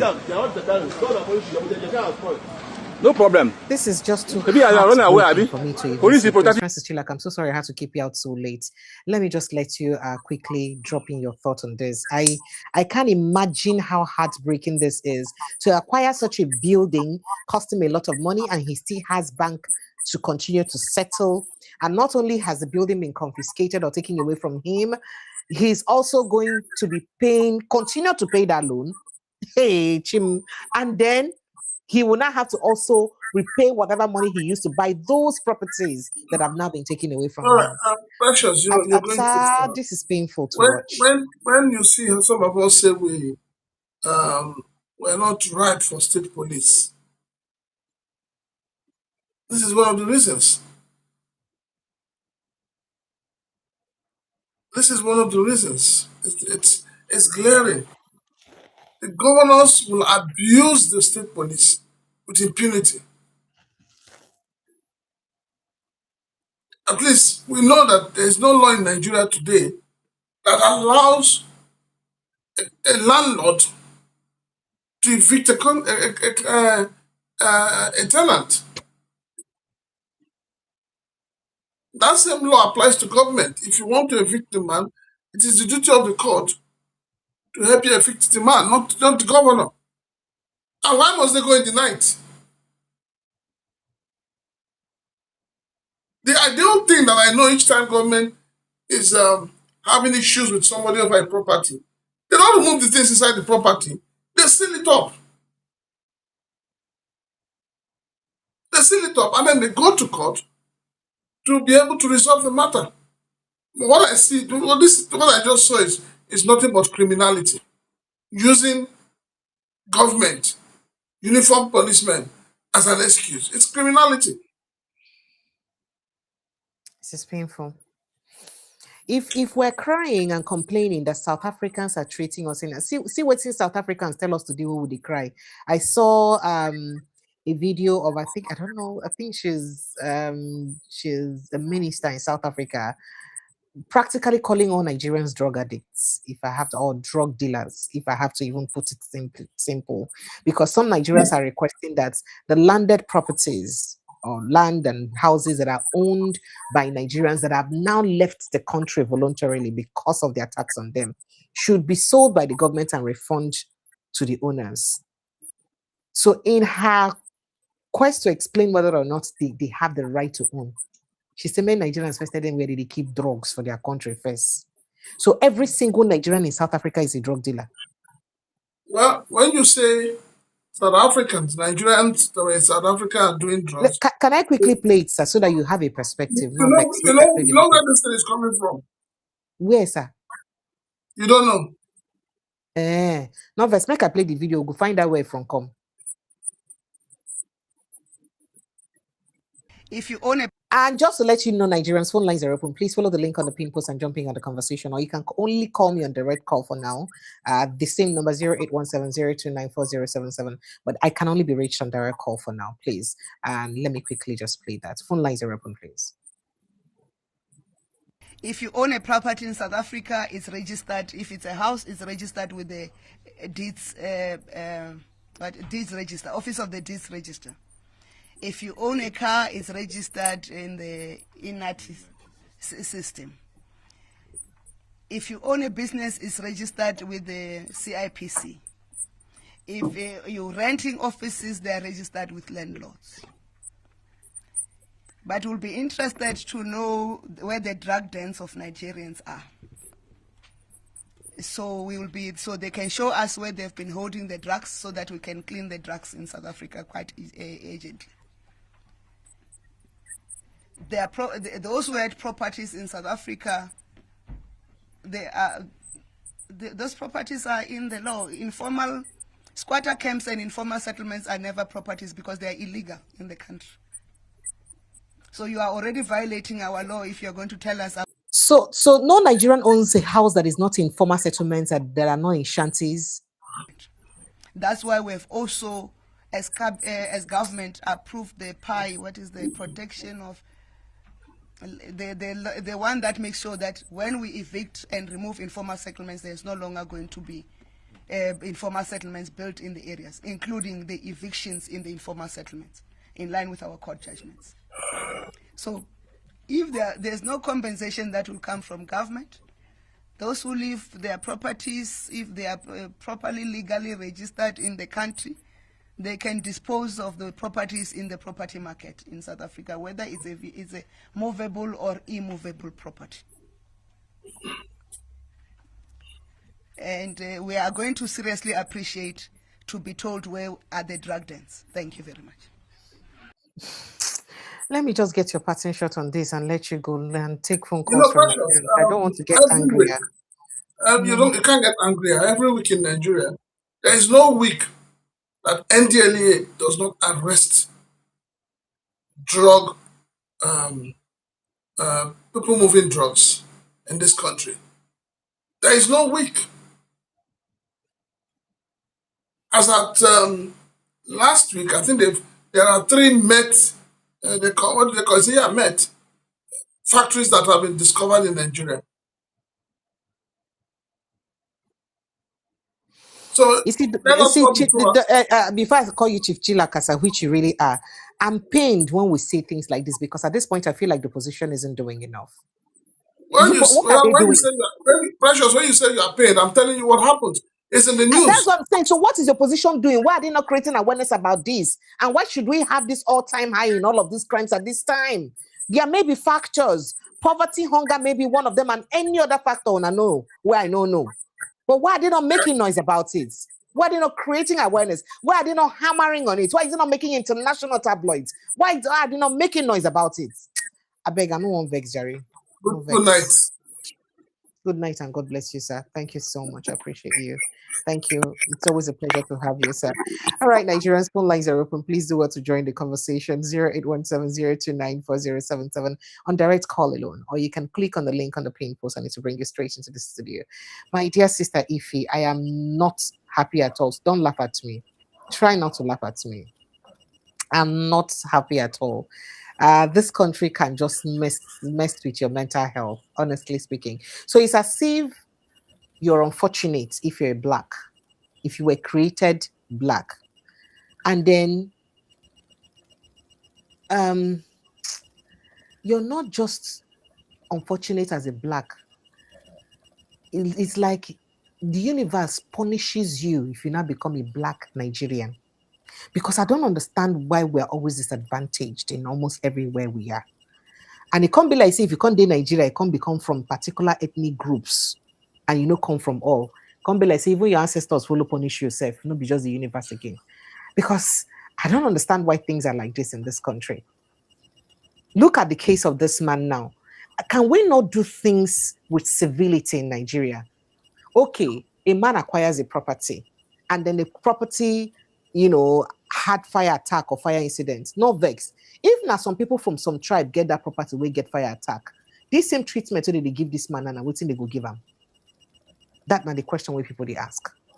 So why should it be a man from a particular tribe that we use as an example? Or let's even forget about the tribal thing entirely. And we say, oh, because it may be carelessness from the owner of the house, that's why it caught fire and all that. So, and government must, assuming there's a law that every property that allows some carelessness of such incidents to happen will be confiscated, taken, granted. The man will lose the property for that reason. But should he also lose the properties inside the property that he bought with money? Looted by unknown faces with the protection of the Nigerian police. Abenovex, welcome to the show, my dear sister. Go ahead and talk, Jerry. Precious, good evening. Good evening, my sister. I think I might differ a little bit with what is happening in South Africa. I don't blame them. Honestly, I blame our government. Because for them to, do what they are doing or has been doing to foreigners, you can see that their government supported them. I don't know if you saw the interview by their president. He was like, oh yeah, you can protest and, yada, yada, yada, yada. There is no fierce force. He did not stand up against the looters. He did not stand up against the, protesters. You mean the man? The president, their president. Oh, the president. Okay. Yeah, the South African you mean the South African president? Yes. Oh, no. You've not seen what he's saying that he thinks they've been peaceful. Oh, no. Yeah, that's what I'm saying. To play these things, so now. Yeah, that's what I'm saying. I saw that. Oh, the evidence is saying that, the protesters have been peaceful so far. Yes. I saw that. So nothing happened. So in his mind, they've been doing very well. Yes. I mean, from his entire body language, how else are they protected by the police? Right from the time. For them to do what they're doing. So it's obvious that, but it's unfortunate. Good. This quest for greener pastures, they let us hear what, unless waiting for what they do for country like that.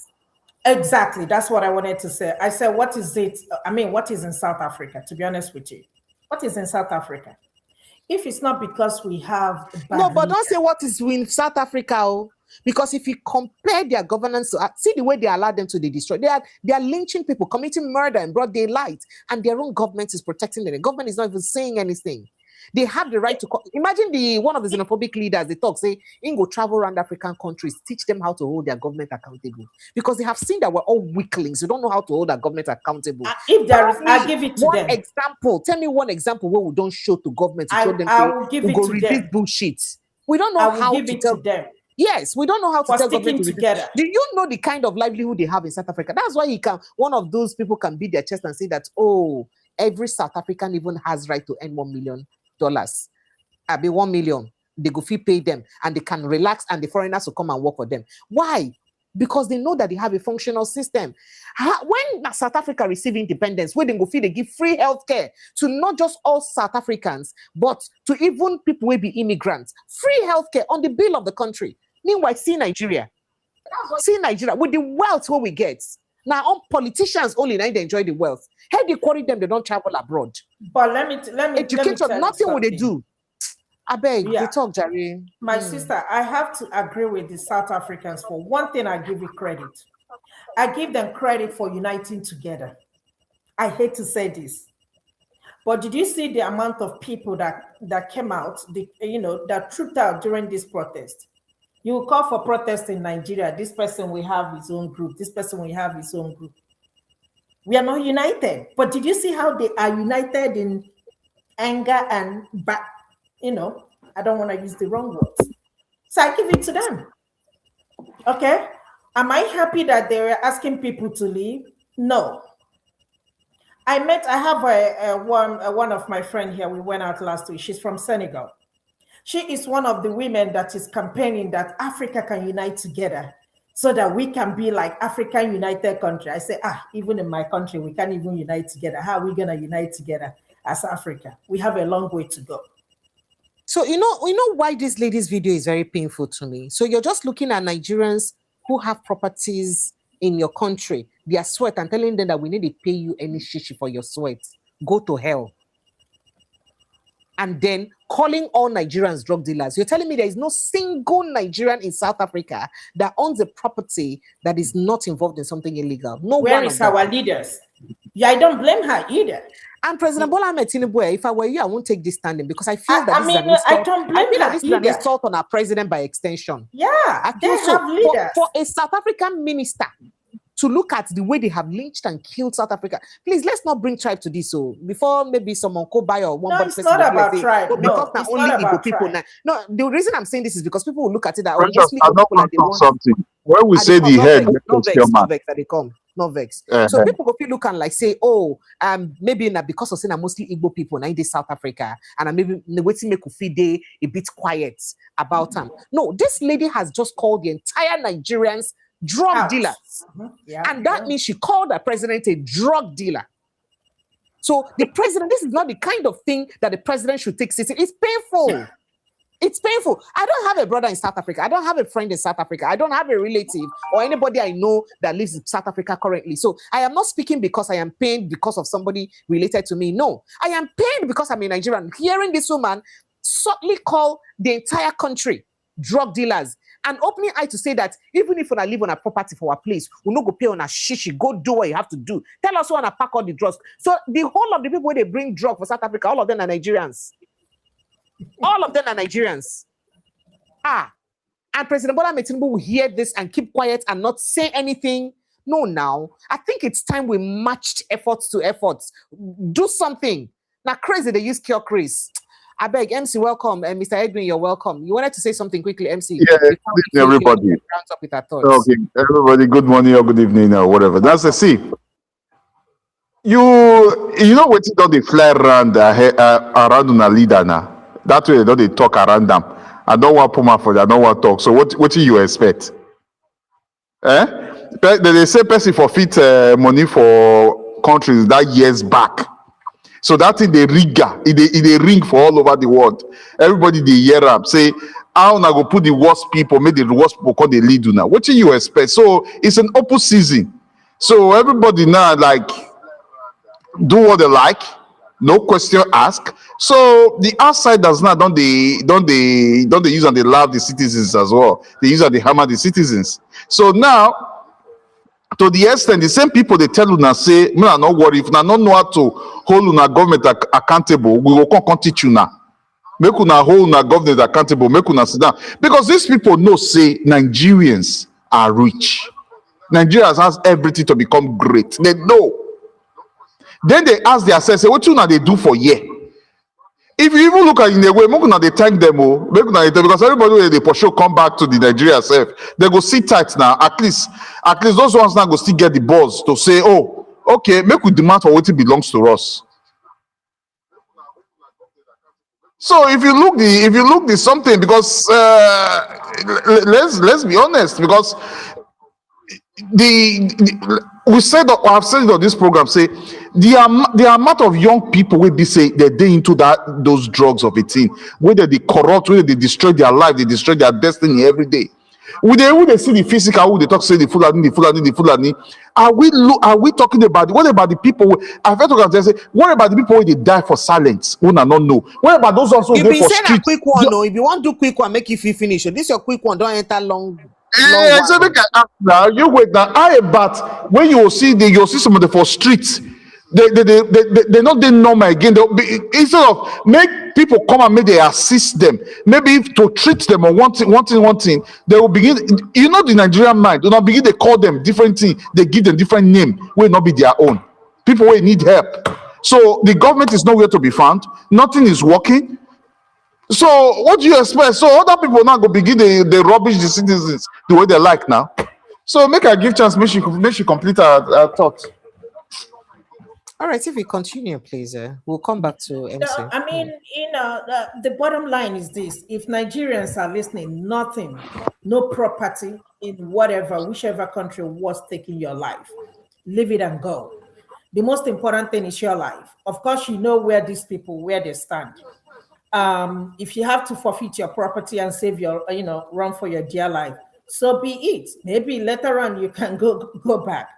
But I don't know why people are still in South Africa, because we see this every 2 to 3 years where we have this problem.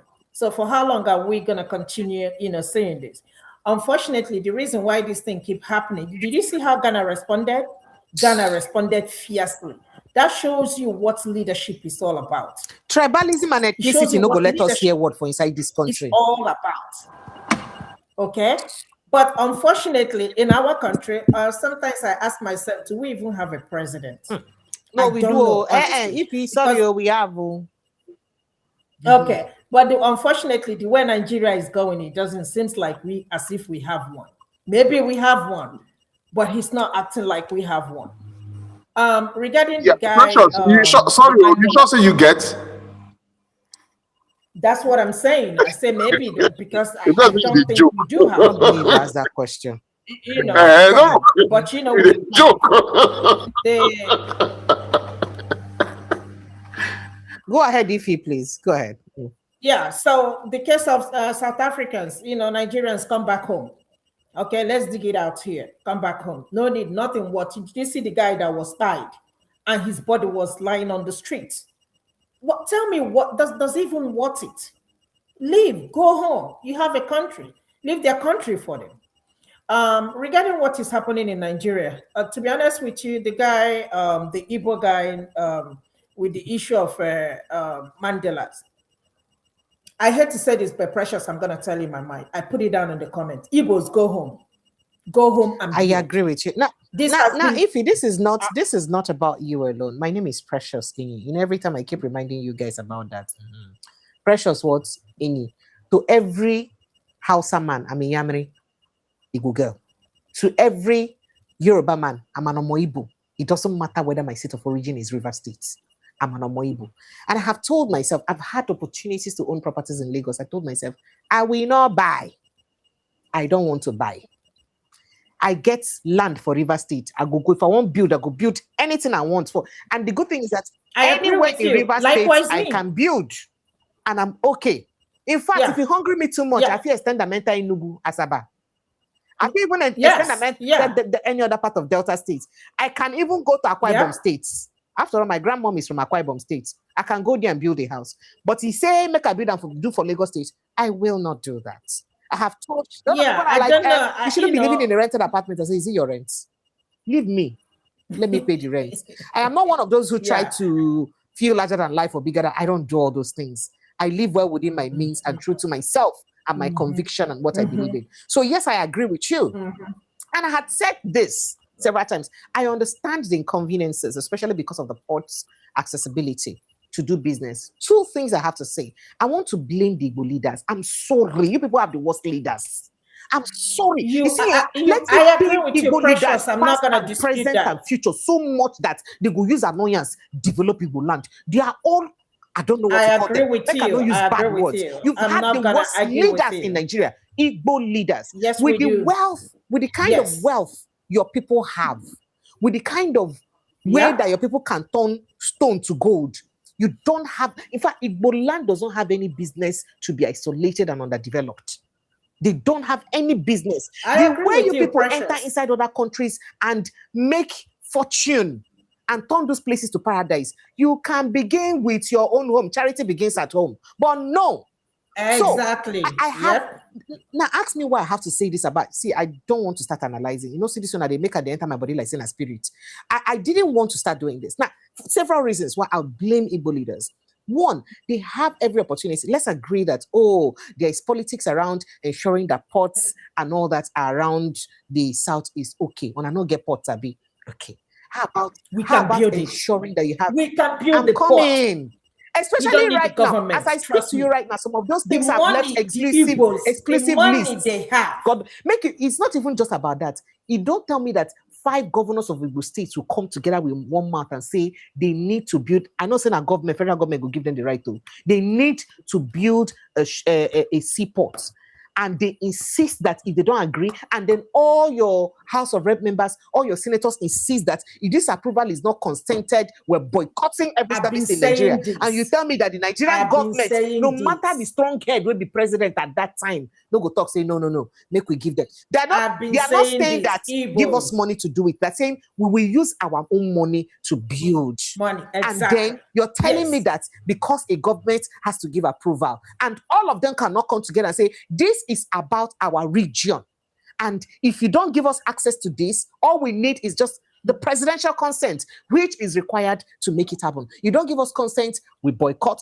They're not get all of them. They greedy. I'm sorry. All of them are trying to be greedy. All of them care about on a pocket alone. All of them, including those from my village. Not vexo. Because greed not be a tribal thing. It's there for every race and every tribe. But on our own, be like say plenty well. So that's one thing. And another thing, you see how Igbo is and all of that. The governors are not even creative on how they will connect each other by other means of transportation. What happens to building railroad connecting the entire 5 Igbo states? No, rather every government will come. Enugu state won't do Enugu. Imo state go do Imo. Abia State now won't build airports too. Must you build airports? How many poor men they are? Anambra is trying to build another airport. The question remains: what happened to the one? And these are elephant projects that poor men cannot afford. How many poor people, the public, they afford airports?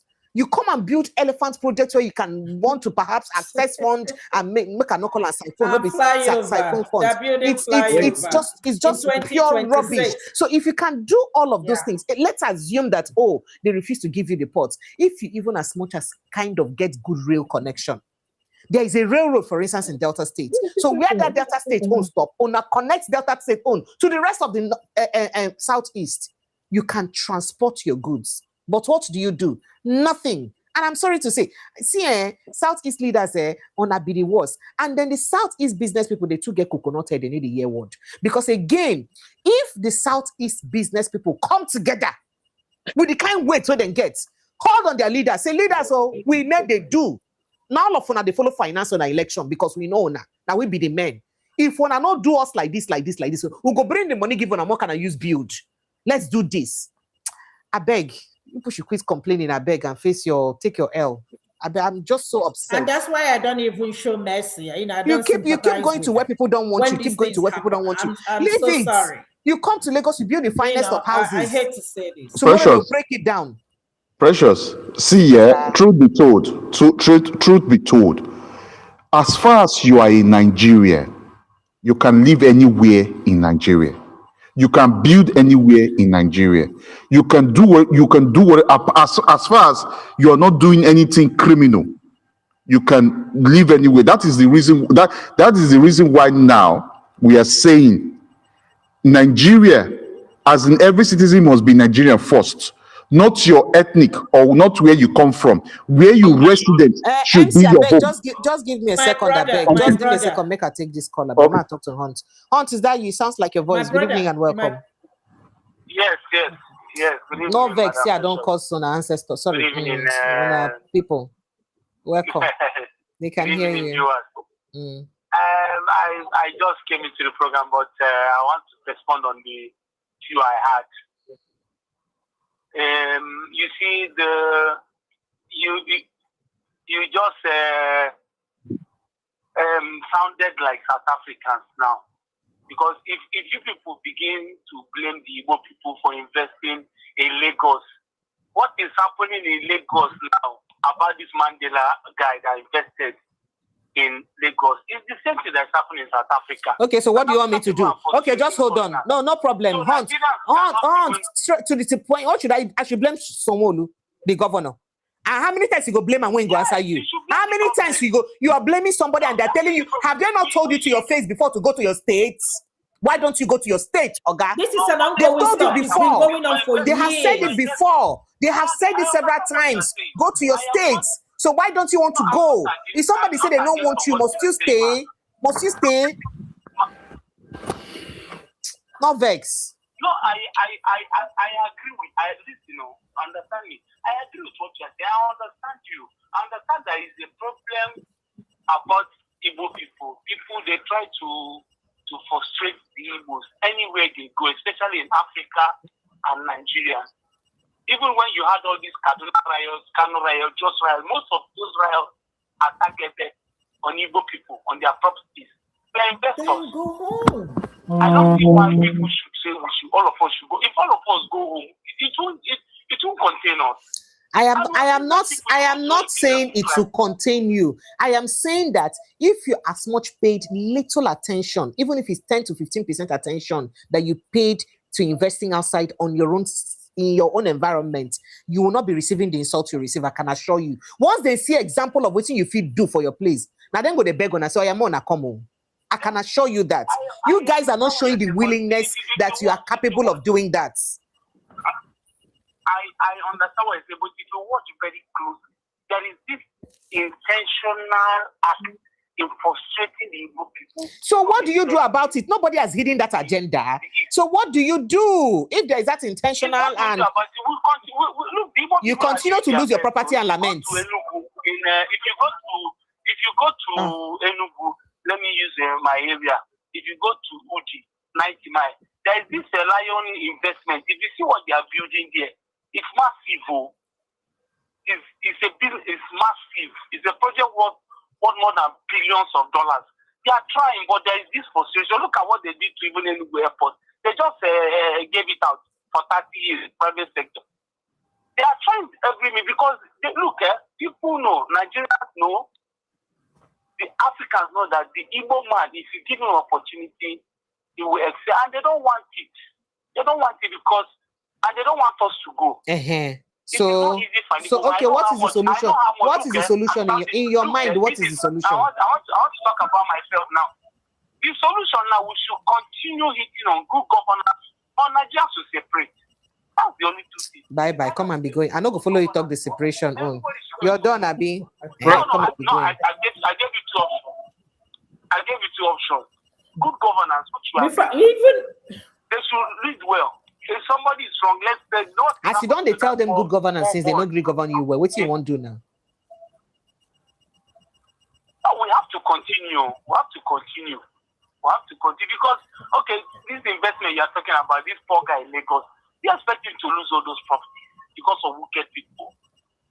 It's not fair now. Property where you like say you don't lose already. You know they see how much I have.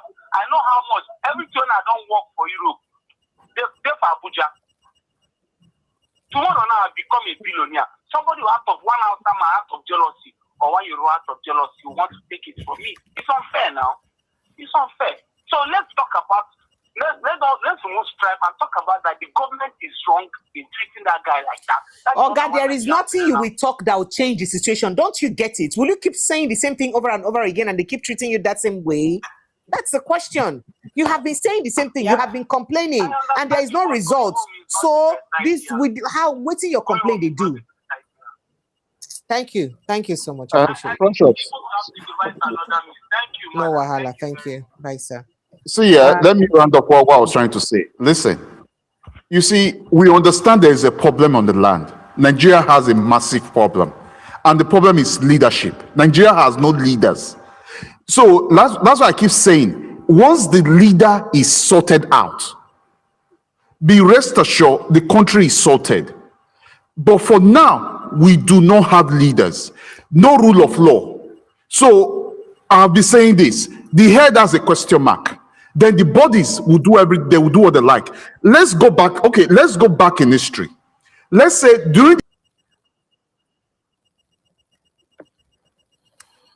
we have lost you. We can't hear you.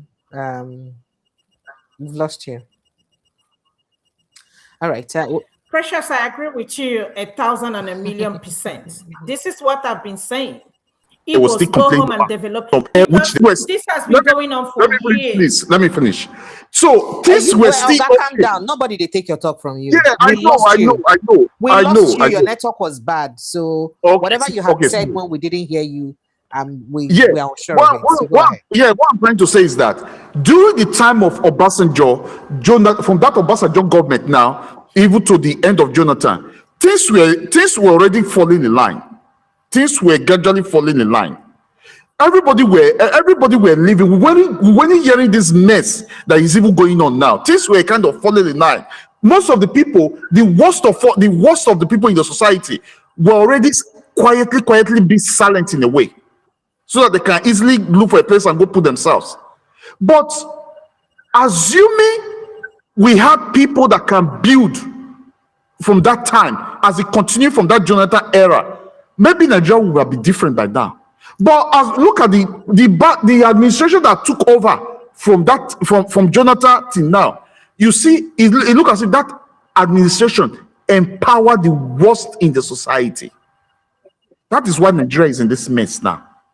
It's like they took Nigeria took Nigeria backward, like times 100 backward. So that is why Nigeria is in the state Nigeria is now. Because we just need to sit down at times, and weigh the option. Try to see where these problems are coming from. We need to understand these areas. So that is the reason why the leadership is the problem. If this leadership is fixed, Precious, I'm telling you, of which I know, this whole thing will be history. And the better rule of law, people are there to enforce the law, and everything is sorted out. This whole thing is history, honestly speaking. Because if you look at the time, during that time of Obasanjo, even Jonathan, where South Africa is sorting Nigerians, calling Nigerians names, did you see other countries where they're calling Nigerians names? Businesses were coming to Nigeria now, compared to what we have now. You can see the massive difference. There's a big difference. Let's tell ourselves the truth. As far as you are in Nigeria, you need to be a Nigerian first. That should be, you can live anywhere in Nigeria land. You can live anywhere, build and do anything. And nobody should temper your property if rule of law is allowed to thrive.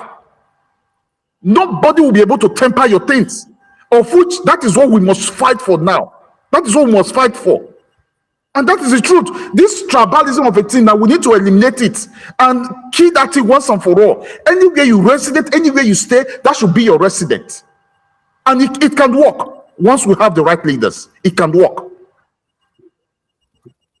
Let me if you shake your head, what is it you're shaking your head for? Unfortunately, it will not work. That's why it will. You see, let me tell you something. He has got let me tell you something. Let me tell you something. You guys should start building up mindset. Start building up that mindset.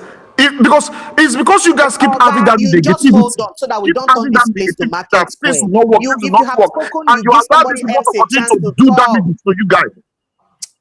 I go put you come up for here. If you talk, give somebody else a chance to talk. They have the right to talk, Oga.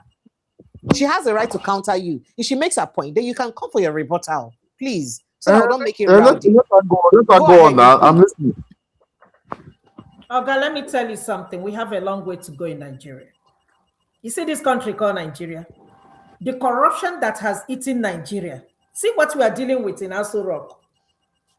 And they are making mockery of it.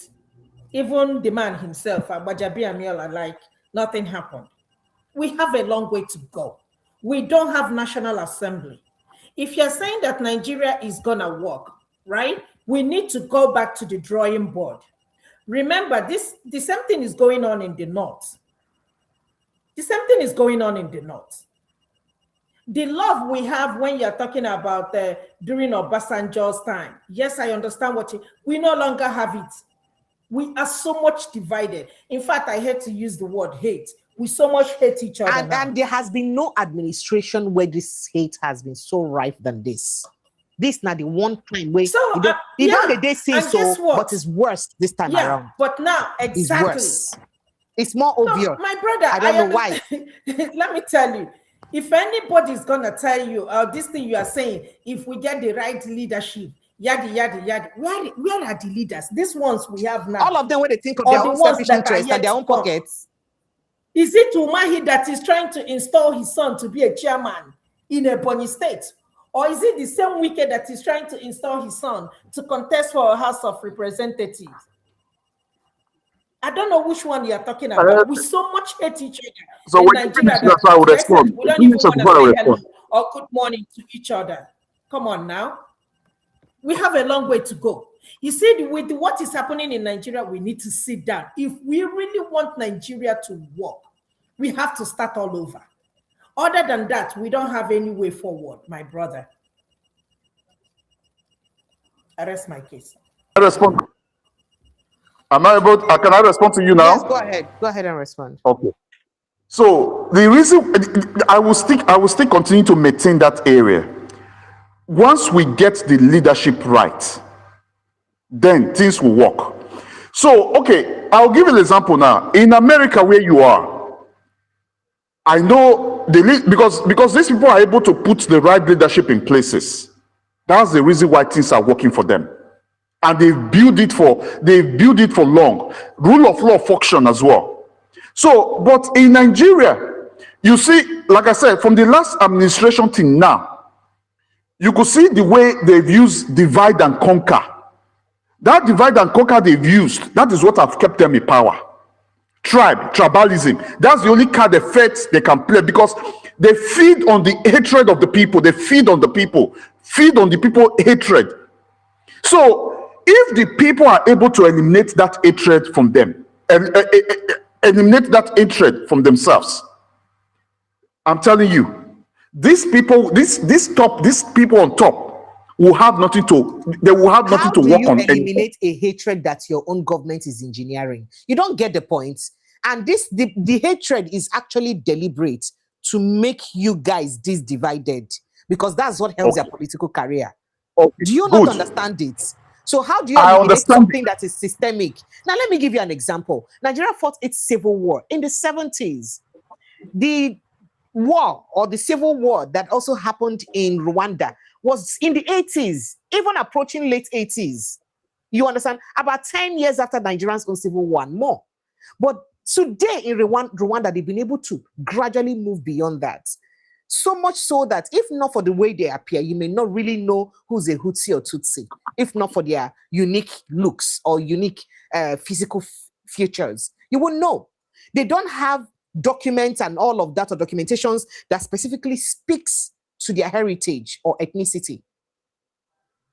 So when you don't have things that constantly puts that person in your eyes that, oh, okay, you're a Hutsi, oh, yeah, no, na kill our people that year.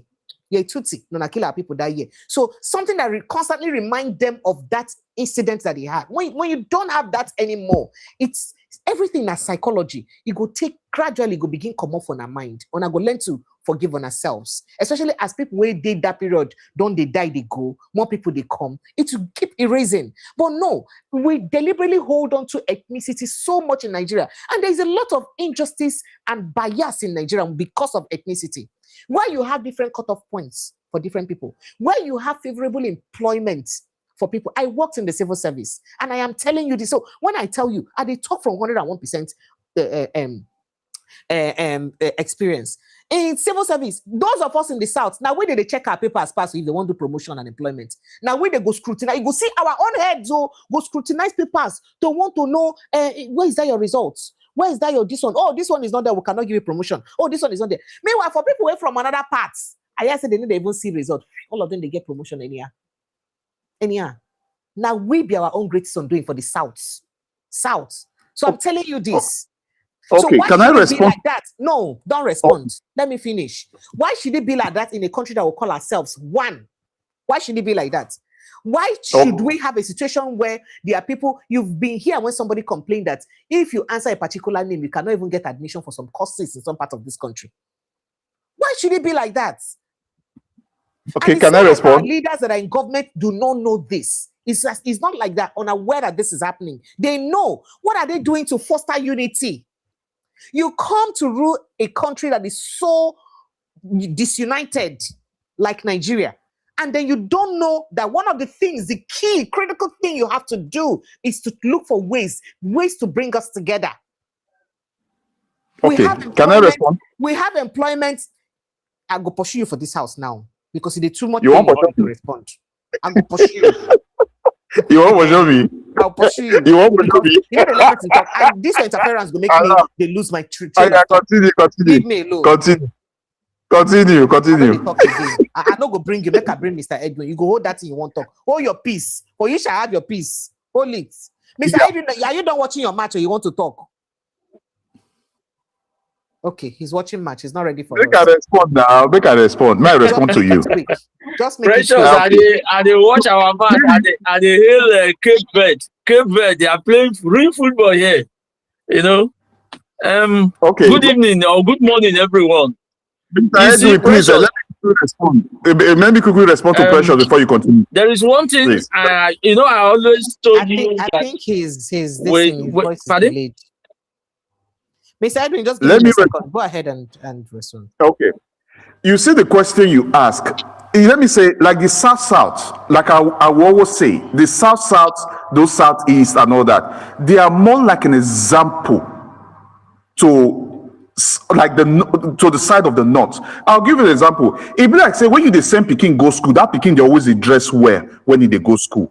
They always dress well. Then the day where that Peking, when you carry that Peking reach school, the Peking and the teachers they use that Peking make example for class. Say this now how we want make you they look. So let's say the day when that Peking can't go school, the Peking one source come miss or you not dress well that day or whatever. What you say go happen? They go ask question. They go call the parents. They go ask question. Right? So now, because of what you talk, say even the old boss people where even head that ministry go one even scrutinize to check to make sure say everything they okay from their side because they don't want any stain. Maybe others they do and they get away with it, and you they do and you guys they always do on top. So if they come find out say you where they always they do on top, now you walk on go they imitate those other one where they do rubbish. So question will be asked. I just say may I respond to that area. I just use that, give you that example for that area. Even add up to me, Seth. I know it's your example confuse me past Seth. Even the other area as well. Now when they talk about when I talk about the Jonathan government, Obasanjo government, they try to unite the country, of which the things were even going well. Even despite that ethnicity or whatever, but it was underground. It did bury underground. But this present administration now make the team, it can't come on top of water. Everybody can't see him. Everybody go. So how do we assassinate it? Is by we the people, now be the government. Now we the people now need to build that relationship. Now we the people now need to come together, work It's together. okay. You're entitled to your opinion, so let's not keep flogging this. You have So your just opinion, as but I can tell you that just, it largely lies on the on people in power. So forget that about is it. the way you It's don't fine. get You're that entitled to leader your opinion, in. and that's okay. So, Mr. Edwin, you want to say something? Yeah, let me say something. My brother, remember during the 2023 election, remember what Mrs. Tinubu said? Precious. I've been listening now. I just listen, make people talk, make every one of us talk. My brother, you are talking about. Well, all that I want to say is that I just want to be specific about our South Africa, our brothers and sisters. Okay, so now that he wants to talk, Are you hearing me, Precious? Your network went bad for a while. Hello. Okay, so if you just go ahead, I think he'll try to rejoin us. His network went bad. I was saying something, my brother. You talking this thing you are saying now. Remember what Mrs. Tinubu said during the election campaign, last election, that they're gonna drive all the Igbos. It wasn't last election that was said. I think it was in 2019, just to be precise. Was it okay? Yeah, All it wasn't. okay. It wasn't When she was election. a senator, something like that. She made that comment, right? So now she is the first lady. How are you gonna tell me that this woman wants unity in Nigeria? How will she even? I mean, when I saw that video for the first time, I cringed. That was when I knew that, you see, this country called Nigeria is gone. Okay. So now, okay, let me give you. We need to stay together. This cannot be about it's back not and gonna forth with work, you, my brother. Let us not lie to ourselves. Please. Let's not be making this back and forth, please. So let me let Mr. Edwin. Sorry, sir. Mr. Ken, I'll come back to you, please. Let me let Mr. Edwin quickly finish his thought. Mr. Edwin, you were going to say something. Let me, because you were here before Mr. Ken. Let me let you finish, please. Then, when it's time for a second round, Mr. Hello, you continue. Mr. Edwin, can you hear us? Precious, if they're saying you're ready for me today, I'm not ready for you now. You don't understand that. Make you not be like saying just about you and us back and forth. Then every other person will feel that. Now the equality what they talk about, waiting at the preach and make her not practice them. I don't hear now. So I go respond to her. I go respond to her question when you reach my turn. I don't already rig two-term election for you. Make her continue to rig them. Don't worry now. I go respond to her question when you reach my turn again. So before that talk, no problem. I go respond. Mr. Edwin, please go ahead though. If you can hear us, but if your network will let you hear us, we go straight to Mr. Ken. Mr. Edwin, are you there? Okay, so his network is bad. Mr. Ken, please go ahead. I don't know why we can't hear him. All right. Mr. Ken, please go ahead. Yes. Good evening, Precious. Good evening, everybody. Good evening, welcome. Honestly, I am 100% aligned with your thoughts this evening, Precious. You remember before Odumegu Ojukwu died, he went to open a complex in Alaba International. And the last statement the man told them, Igbos, go home. They're not going to hear words. They go say that Precious. The man said, Igbos, go home. The video is online. It be like say the man even knows, say something they come for them. I'm telling you, Madam Precious, after he said that, it wasn't up to a month he died.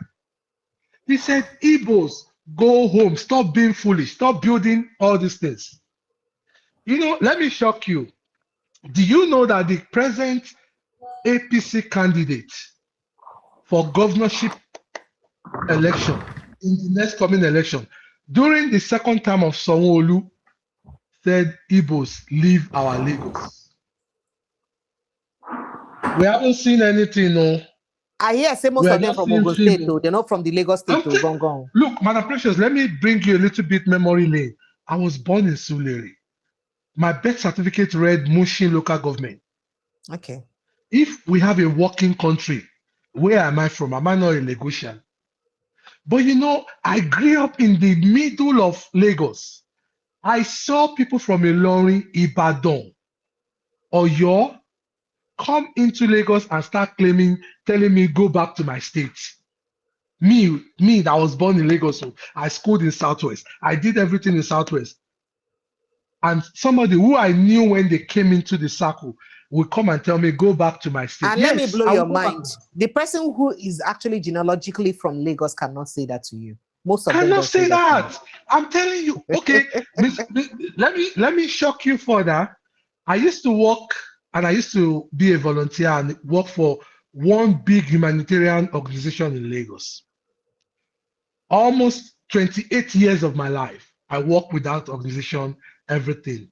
Madam Precious, when I finally had opportunity to leave Nigeria, we were about 2, 3 of us that were really from the East that was very vocal. Then election came. These are people I met in this organization that spent over 30 years. Election came. You know what they told them? They went around saying, don't allow Igbo boys to come and take over our Lagos. Somebody that put in 30 good years. And these are people who came under 15, 20 years, telling that a humanitarian organization. I don't want to mention names so that it doesn't look like we're lampooning anybody. It is so endemic. I don't know what our brothers are doing. And they are the ones they will come and use as city boys. They are the ones that will come on stage and be telling us we made a mistake. We are losers. Go back home and build. I'm telling you, Madam Precious, it is so terrible that I'm sorry if anybody has a property in Lagos. You don't have anything because your name is profile, except your name is in another name. I have a property in Ogun State because I'm married to a Yoruba woman. I had to put that property in my wife's name. I have to put that property in my children's name that are bearing Yoruba name. I left their Igbo names and put them in my wife's name. Chai God. Because tomorrow, when the chips becomes down or are down, you know, as it is, they will profile me. And what happened? It happened. I bought one recently, 2 years ago when I came to bury my mom. I bought one, and you know, when I was buying that one, I bought it from, I bought a plot and I bought another plot in there. I wanted to change the plot. They refused when they saw my name. Madam Precious, do you know how my name was changed? When I put my wife's surname, they changed that property name instantly in Ogun State. So please let nobody come here and paint it. Just like you have said, Igbos, go home. We are so disappointed. Our leaders are terrible. People like Anambra State Governor should have fought to develop Onitsha Port. And allow that dredging to Don't come. let me hiss the kind of hiss that will destroy my microphone now, please, brother. You know, he's not doing that. I was actually expecting a lot from our professor.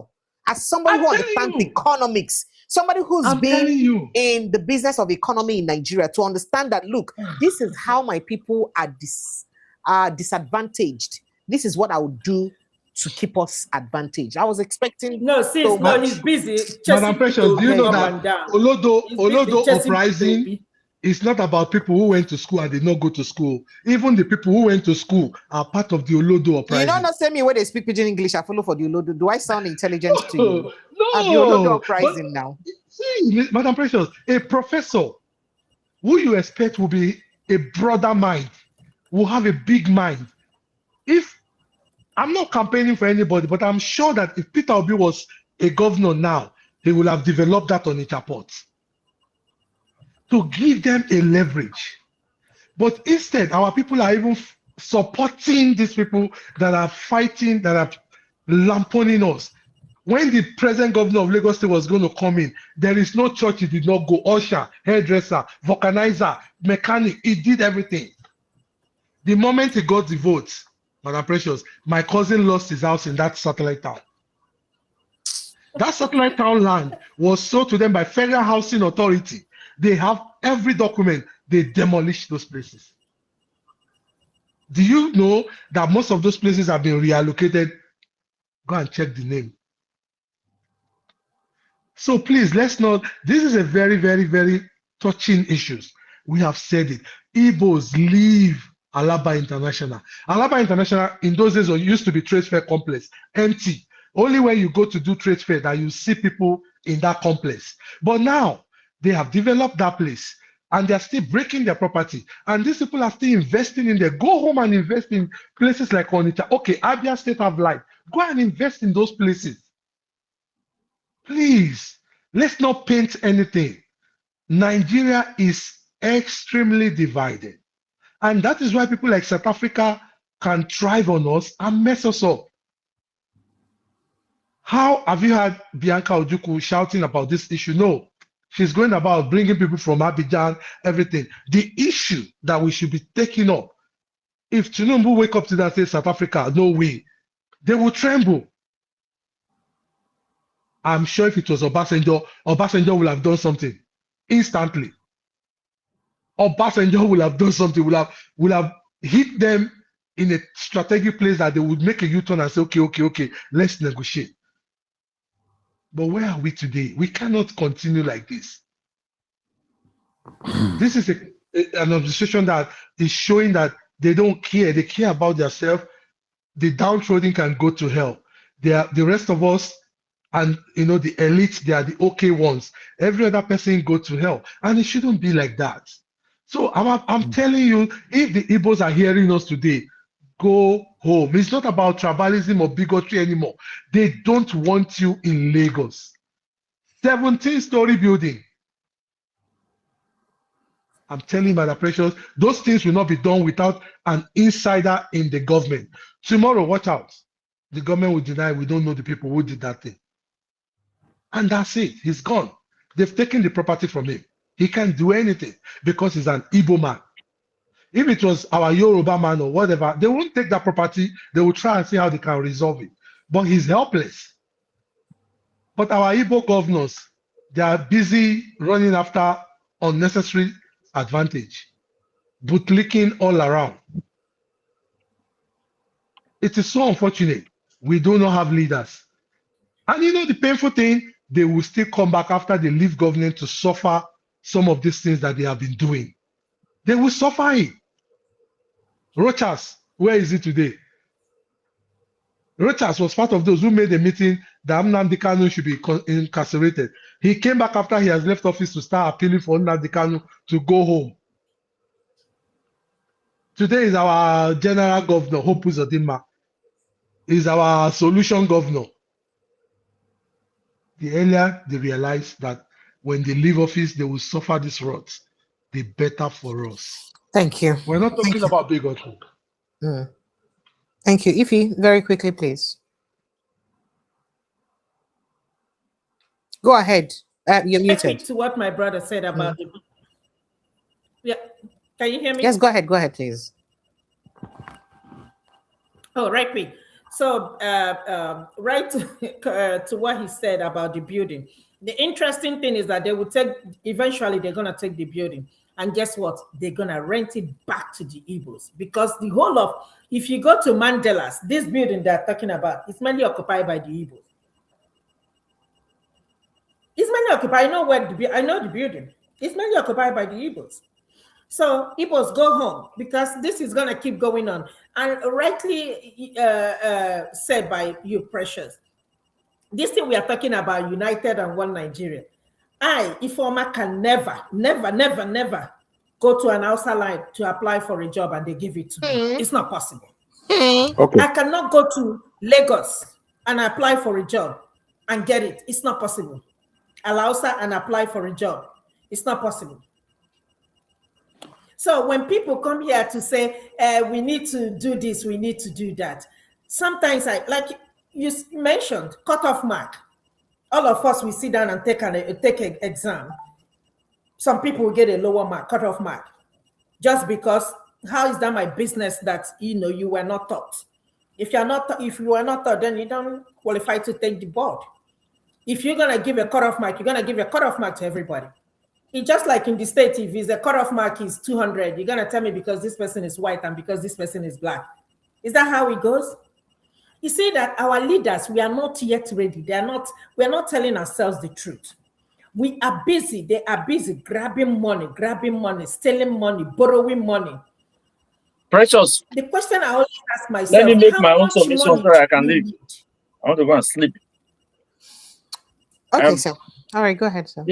Yeah, Precious, sometimes last year I did tell you about Nigeria not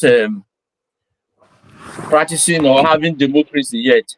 We're not practicing democracy. We're just practicing civilian leadership or civilian rule or whatever it is. Now, man is a product of his environment. Then when you look at the Nigerian state, there is who is a Nigerian? I was asked that question. Remember, I said, who is a Nigerian? Not until we go back to the nitty-gritty of how Nigeria was amalgamated, constituted, and then leadership that was bequeathed on us by the British. We will not have a country. We will not have people who will boldly come out and be proud of being a Nigerian. And a situation whereby the worst of us are the ones governing us. They are the ones ruling us. How do you think there will be a productive country?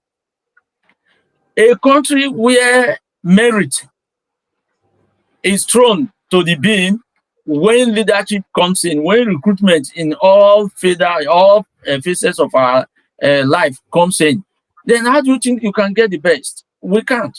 Now, referring to that South African minister who said, oh, Nigerians are drug people. Who is our president? Who is our president today? And just Google anything about our president. I once told you here in the UK, if you say you are a Nigerian, I told you the way they just look at you. With disdain, you are treated with disdain. So South Africans, they just practicalizing what they feel about Nigerians. Unlike the Europeans, who will gladly just say it to your face, but they will not practicalize the situation whereby they will say, get out of this place. But they are still here. We are all being discriminated against here.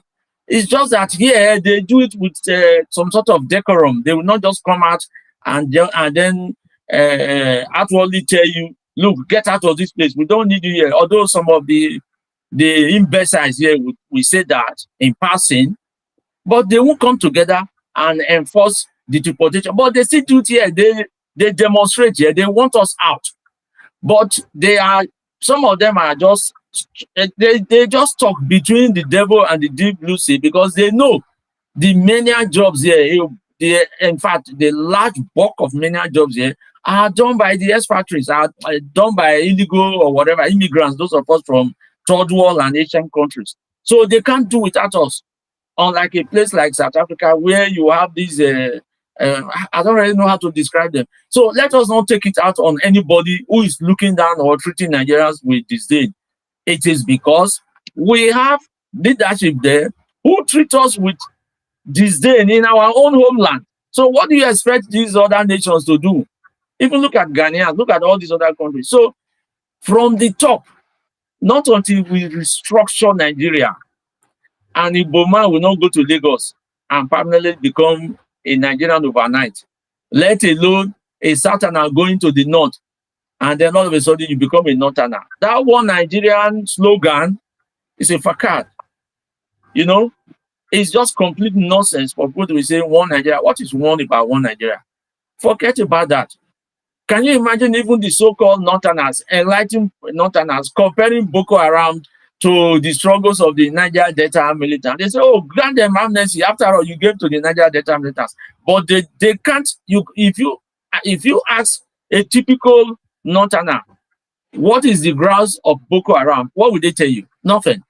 But if you ask again, what were the grounds of the Niger Delta militants?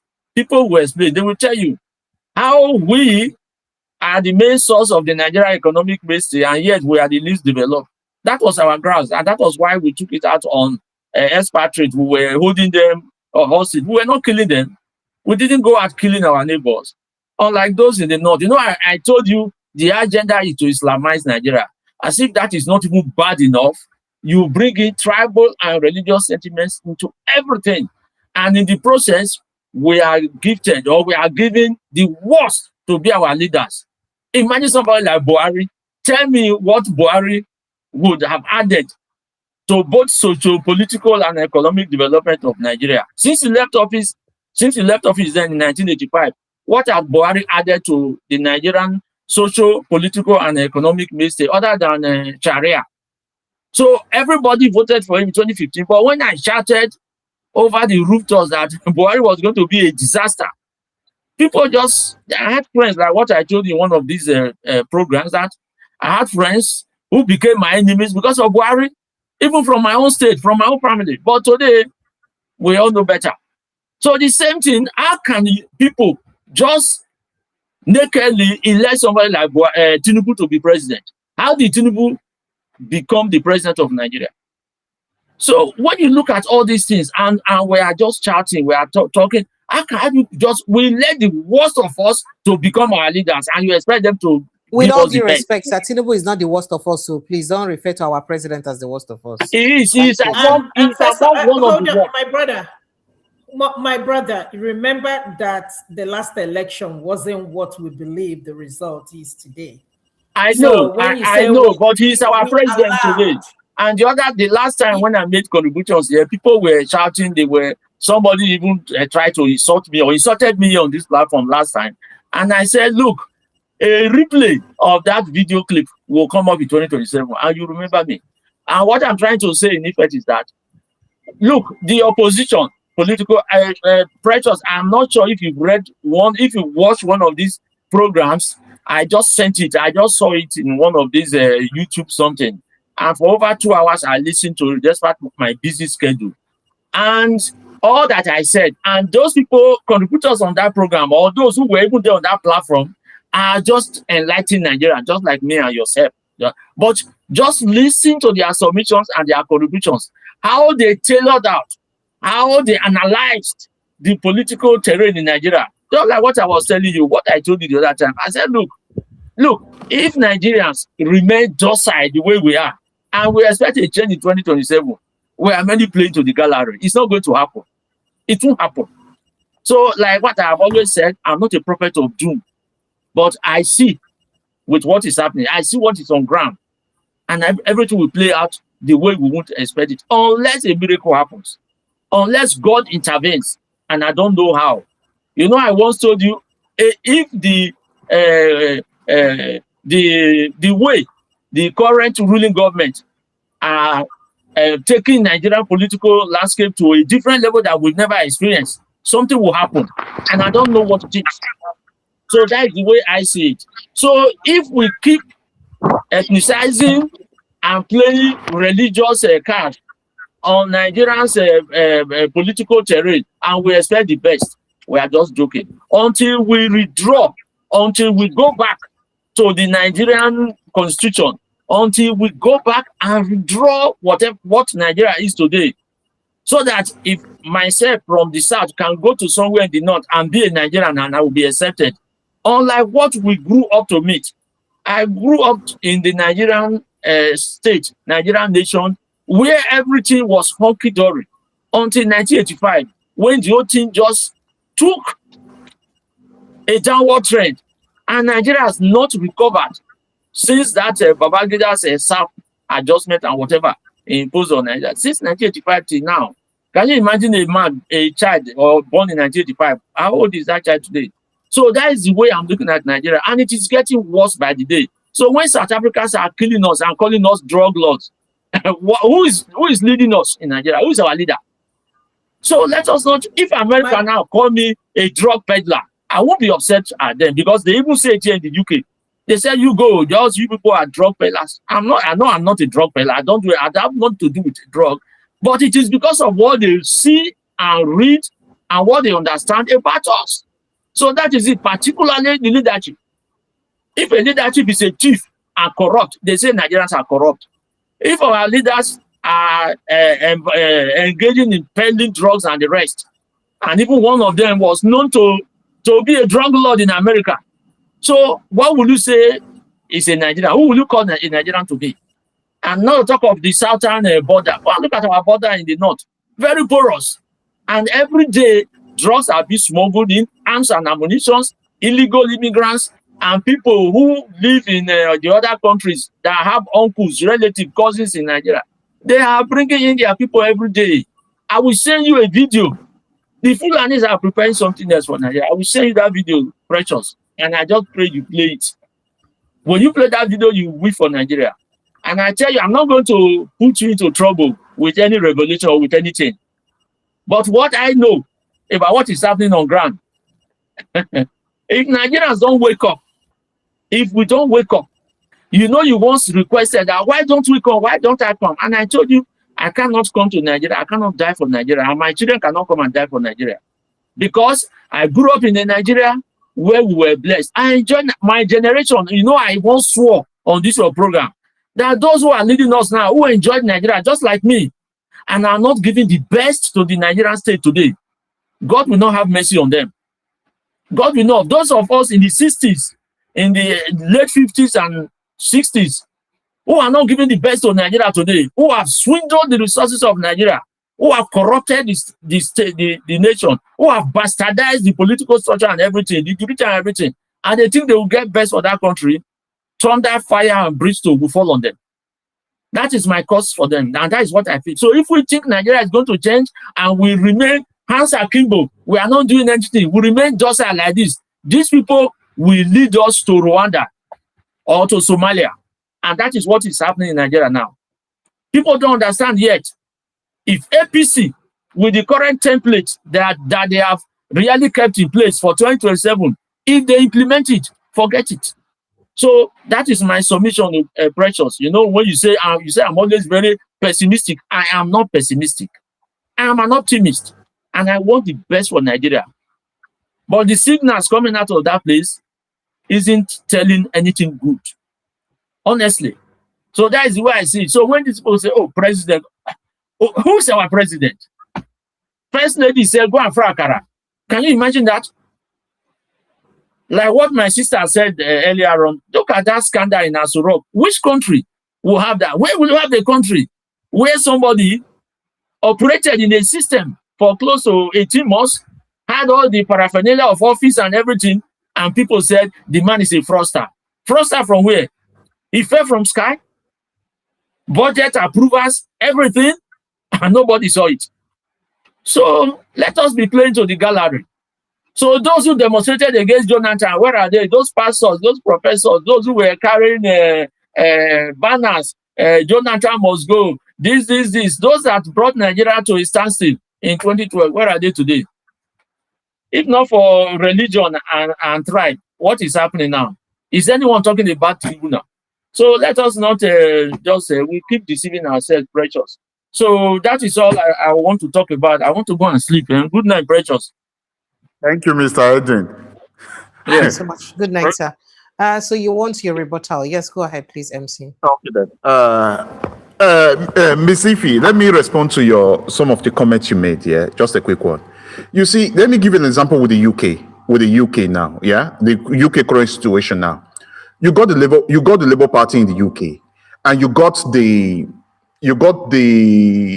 other party. You got the Conservative, and you got the other party that wants to drive everybody out of the country, that wants to close immigration, that wants to do everything about immigration, which more like people see the man as a racist, right?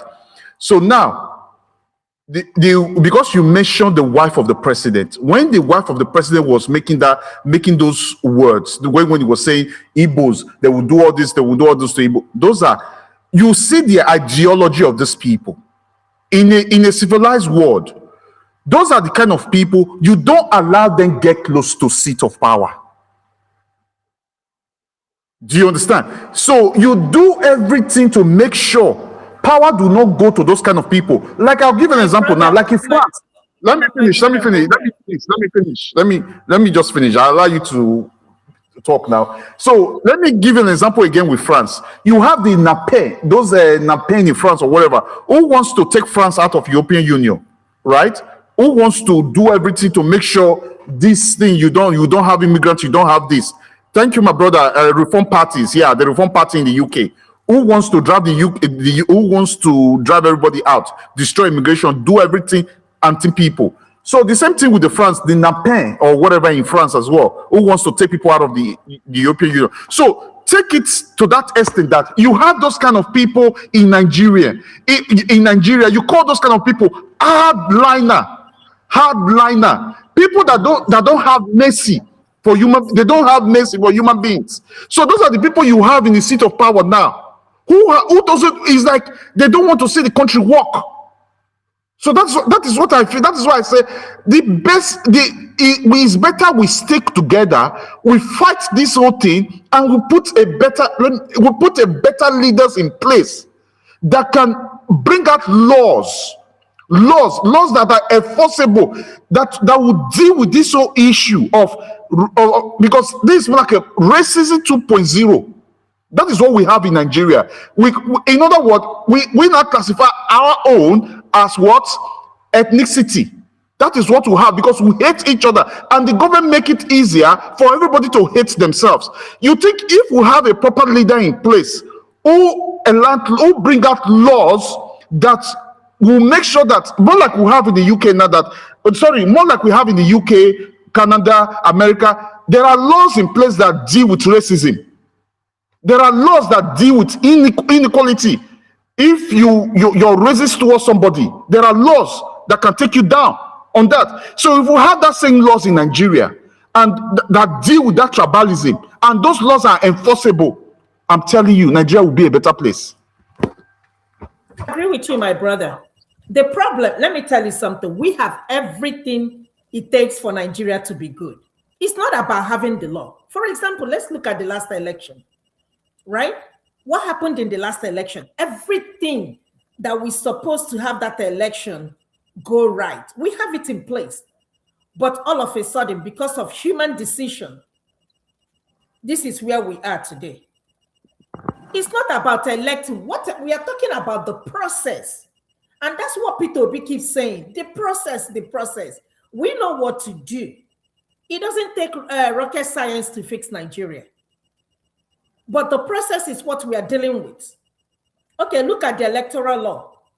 Imagine arresting this man at the airport because of forged certificate. Let us go around the whole of National Assembly and see how many of them even have the real certificate. We are here talking about our president. We cannot even get his classmates. Nobody ever know anything about him. Whether he's from the moon, from the sun, nobody knows. That is the reason why you don't allow people like that get to the seat of power. Saying, I just don't get it. You don't allow them to get close to it. People you don't know where they came from. Excuse me? You don't allow them get close to seat of power. You don't allow them get close to seat of power. People you don't know anything about them. You don't know where they came from. My brother, the last election, was it free and fair? Who are you gonna blame? That is what we are saying. That is what we are saying, because Nigeria is not a nation yet. It's not a nation. We need to build a nation. But how do we build a nation? Building a nation, how? We need to build we need to build a nation by having the right mindset. At the same time, having the right people in place, people that are ready to lead us. How, my brother? Having the right leaders in place. How?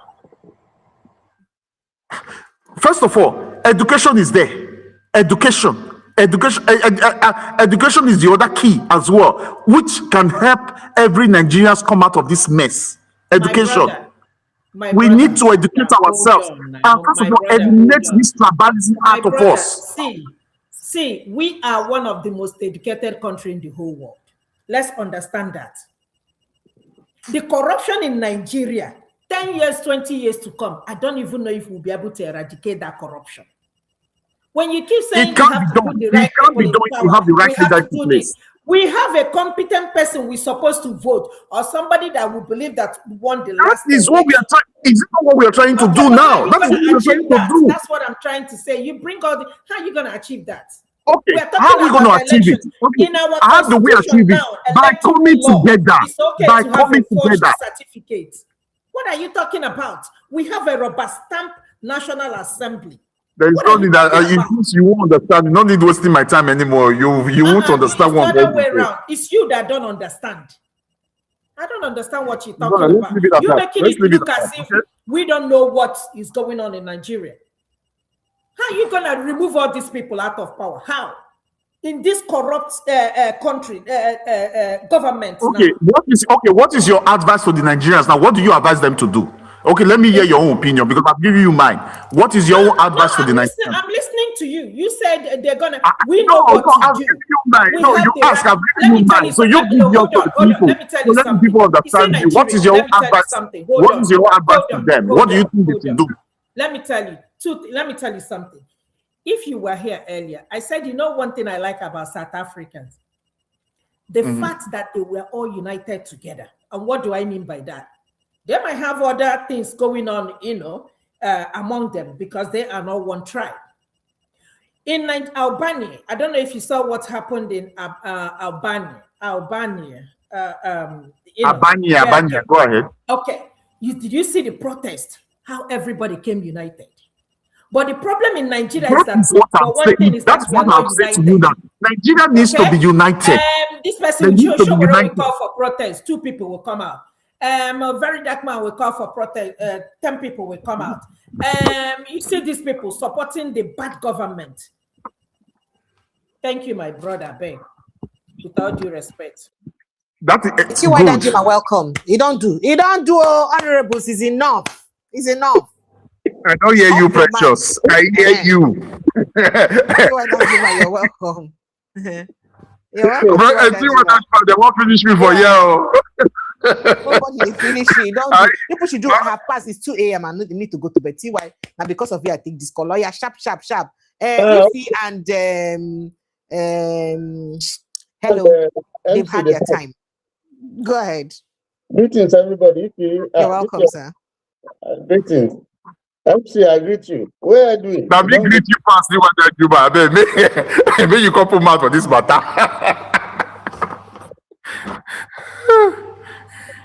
Also, they have to say people they stay with you till late at night. No bets.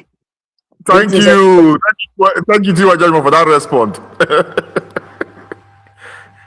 I just come in. I did school. I did studies. I came in late, but I got the aspect when I did talk about Nigeria and the problem, the challenge with that. You see, I think we have to face the reality of our situation. And the reality is say Nigeria not be the only country where they ethnically, culturally, we are not. We are not even the best country in the world. There are countries that are larger than us by far, and they have a peace. So we would interrogate, why is it that we have always been having this recurring issue of ethnicity, of religion, where some people have used these diversities to their advantage? What is the problem? We have tried the parliamentary system, it failed. The military, we failed. We are now trying the presidential system. We're having problems. Where the Americans are doing it. It is not the American presidential system that is we're having problems. The question that we should be asking ourselves is it the system that is faulty or the Nigerians themselves? Or what is the problem? Why is it after they are moving ahead forward, but still, it's still at the stage where we say we'll be in the Stone Age. Very, very basic thing that shouldn't cause problem. Oil is the cause. For some people, Saudi Arabia, oil is the blessing. But here is the cause. The extractive industry in Nigeria is the cause. Why is it that everything that God has given to us is a cause? So we must begin to interrogate these issues. Is it ingrained in ourselves?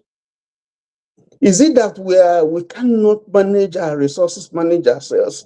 If that is the case, let everybody go.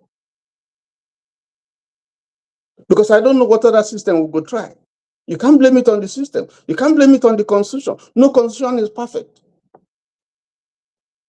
Constitution is something that you continue to work on and domesticate it in a way that it will be beneficial to everybody.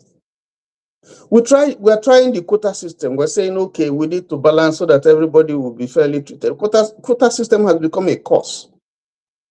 Federal character, a cost. So All this one what would they talk until we really sit down and jettison all these cleavages, all these things where they bring us down. We know the truth. I mean, look at the issue where they rage now about a federal government agency where they exist or whether I know they exist. They first of all say it doesn't exist, and the evidence that we have, you don't even need to go to court to establish the fact that they exist, and it's coming from a very high quarters. And you want to push it on us to believe that it's not existing when the facts are very, very clear. They ended up indicting themselves, indicting the presidency, indicting them because they want to cover somebody for something that is very clear that when you look at the optics, you know that it is fishy. The issues, critical issues where you're supposed to address, address them. The issue of somebody who then kill in circumstances that remain very mysterious. The issue of bribery. What was it that they wanted or they have been doing with this agency? And what caused this outburst where we just see because two people they quarrel? And how many of these kind of agencies do we have all over the place that we have not discovered? These are the issues. This is a serious embarrassment. We're supposed in some countries, the president go resign. In fact, the entire cabinet go resign. Or everybody where they don't, whether a central bank governor, whether an SGF, whether even the Senate, and their committees, they will be brought to query. There are security agencies, all of them, because these things pass through all of them. Nobody will pick up. No. That means the entire institution has collapsed. The nation is not working. If these things can go through all these agencies, and nobody, not one person, could pick it until they started quarreling because some monies were not disbursed to certain persons. And then you have this issue. If the people are saying, I can tell you, I know for a fact that, listen, so for you to get certain postings, whether in the customs, in the police, they are very, very favorable or highly priced. Certain locations, there are certain locations, you have to pay money. We know that. So if anybody they say no, it's not, they don't give money, they are still this guy, you want to drag this guy down. We know that they pay money to get. I know that one as a fact. If you give me Bible, I have cases where somebody who is close to me, they won't give them position. They put down 500 million. Another person come put more, don't get the position. It happens. It happens. So we're lying to ourselves if we say that this thing, that there's not more than that meets the eye. They never tell us the truth. They never tell us what happened to that guy, how he died, whether he died at all. They never tell us. All of this complaint you're making, I just don't want to pay attention somehow, so that because I am very mentally and emotionally unstable right now because of the things that happen for Nigeria. Why? All these sounds are talking about like this in the next 2 weeks. I almost won't swear, so I will talk about this matter again. This particular matter. I need to be stable. Attention span. Small time now, and don't forget. And guess what? They know now. They know say I not fit do anything. If now some country people now, say they go hold them for here. Where you go hold them here? But you guys, they know you people cannot do nothing. Nothing. And that's why corruption continues to grow in your country. Because you guys can't do jack. I agree. Can't do anything. When I go just say around on social media 2 days, 3 days, they go just leave on and give on. As they don't try answer on a small now. 2 things will happen. If you just give on a silent treatment, leave on after a while, I don't forget them. Nigerians, forget about it, I beg. Some countries by now, with the kind of things that we don't see for Nigeria, are supposed to run the board. People are supposed to be run away from the country. This is not a country. When I get mind, when a National Assembly put down for inside on a law, say fake results or forged results cannot be a reason to litigate an election outcome. And you people are still normal. Nobody is saying anything. And yet you don't even understand the implication. The thing is that it's not even about us, Nigeria alone. Because see, there is a level that something leaves politics and becomes detrimental and endemic to a country. That's exactly what it's becoming. Because now, and you not the one I talk and US tell on I say, waiting make the tighten visa measures now because on they known for forging results. Can you even imagine? So you know that there are things on a name no kukuma good for whistle. They don't feel whistle on a name. Then you now know that about yourself, and you now implement laws that will make those people saying bullshit about your country to have a very right to say that. Yeah, I and agree. Then the rest of Nigerians just keep quiet. You see why I say we don't have opposition? We don't have opposition.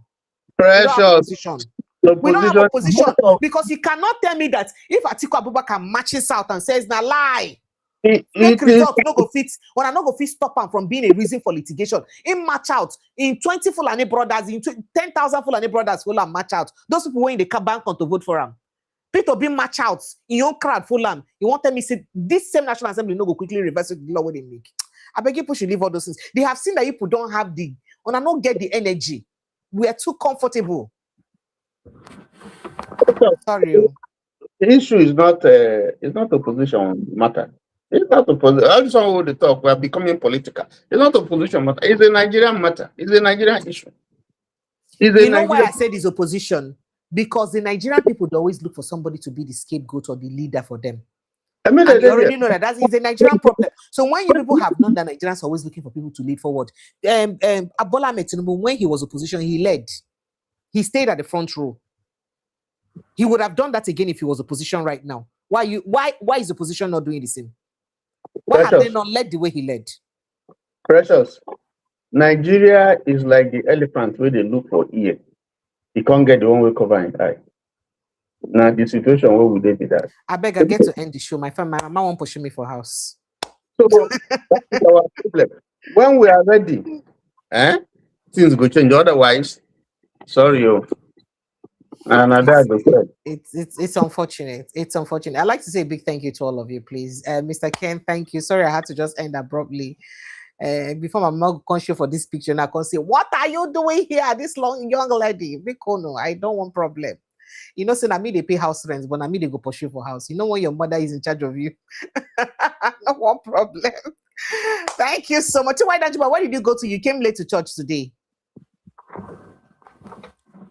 You commuted. You see the way heavy you from. He heavy for mouth. Not talk. You're muted.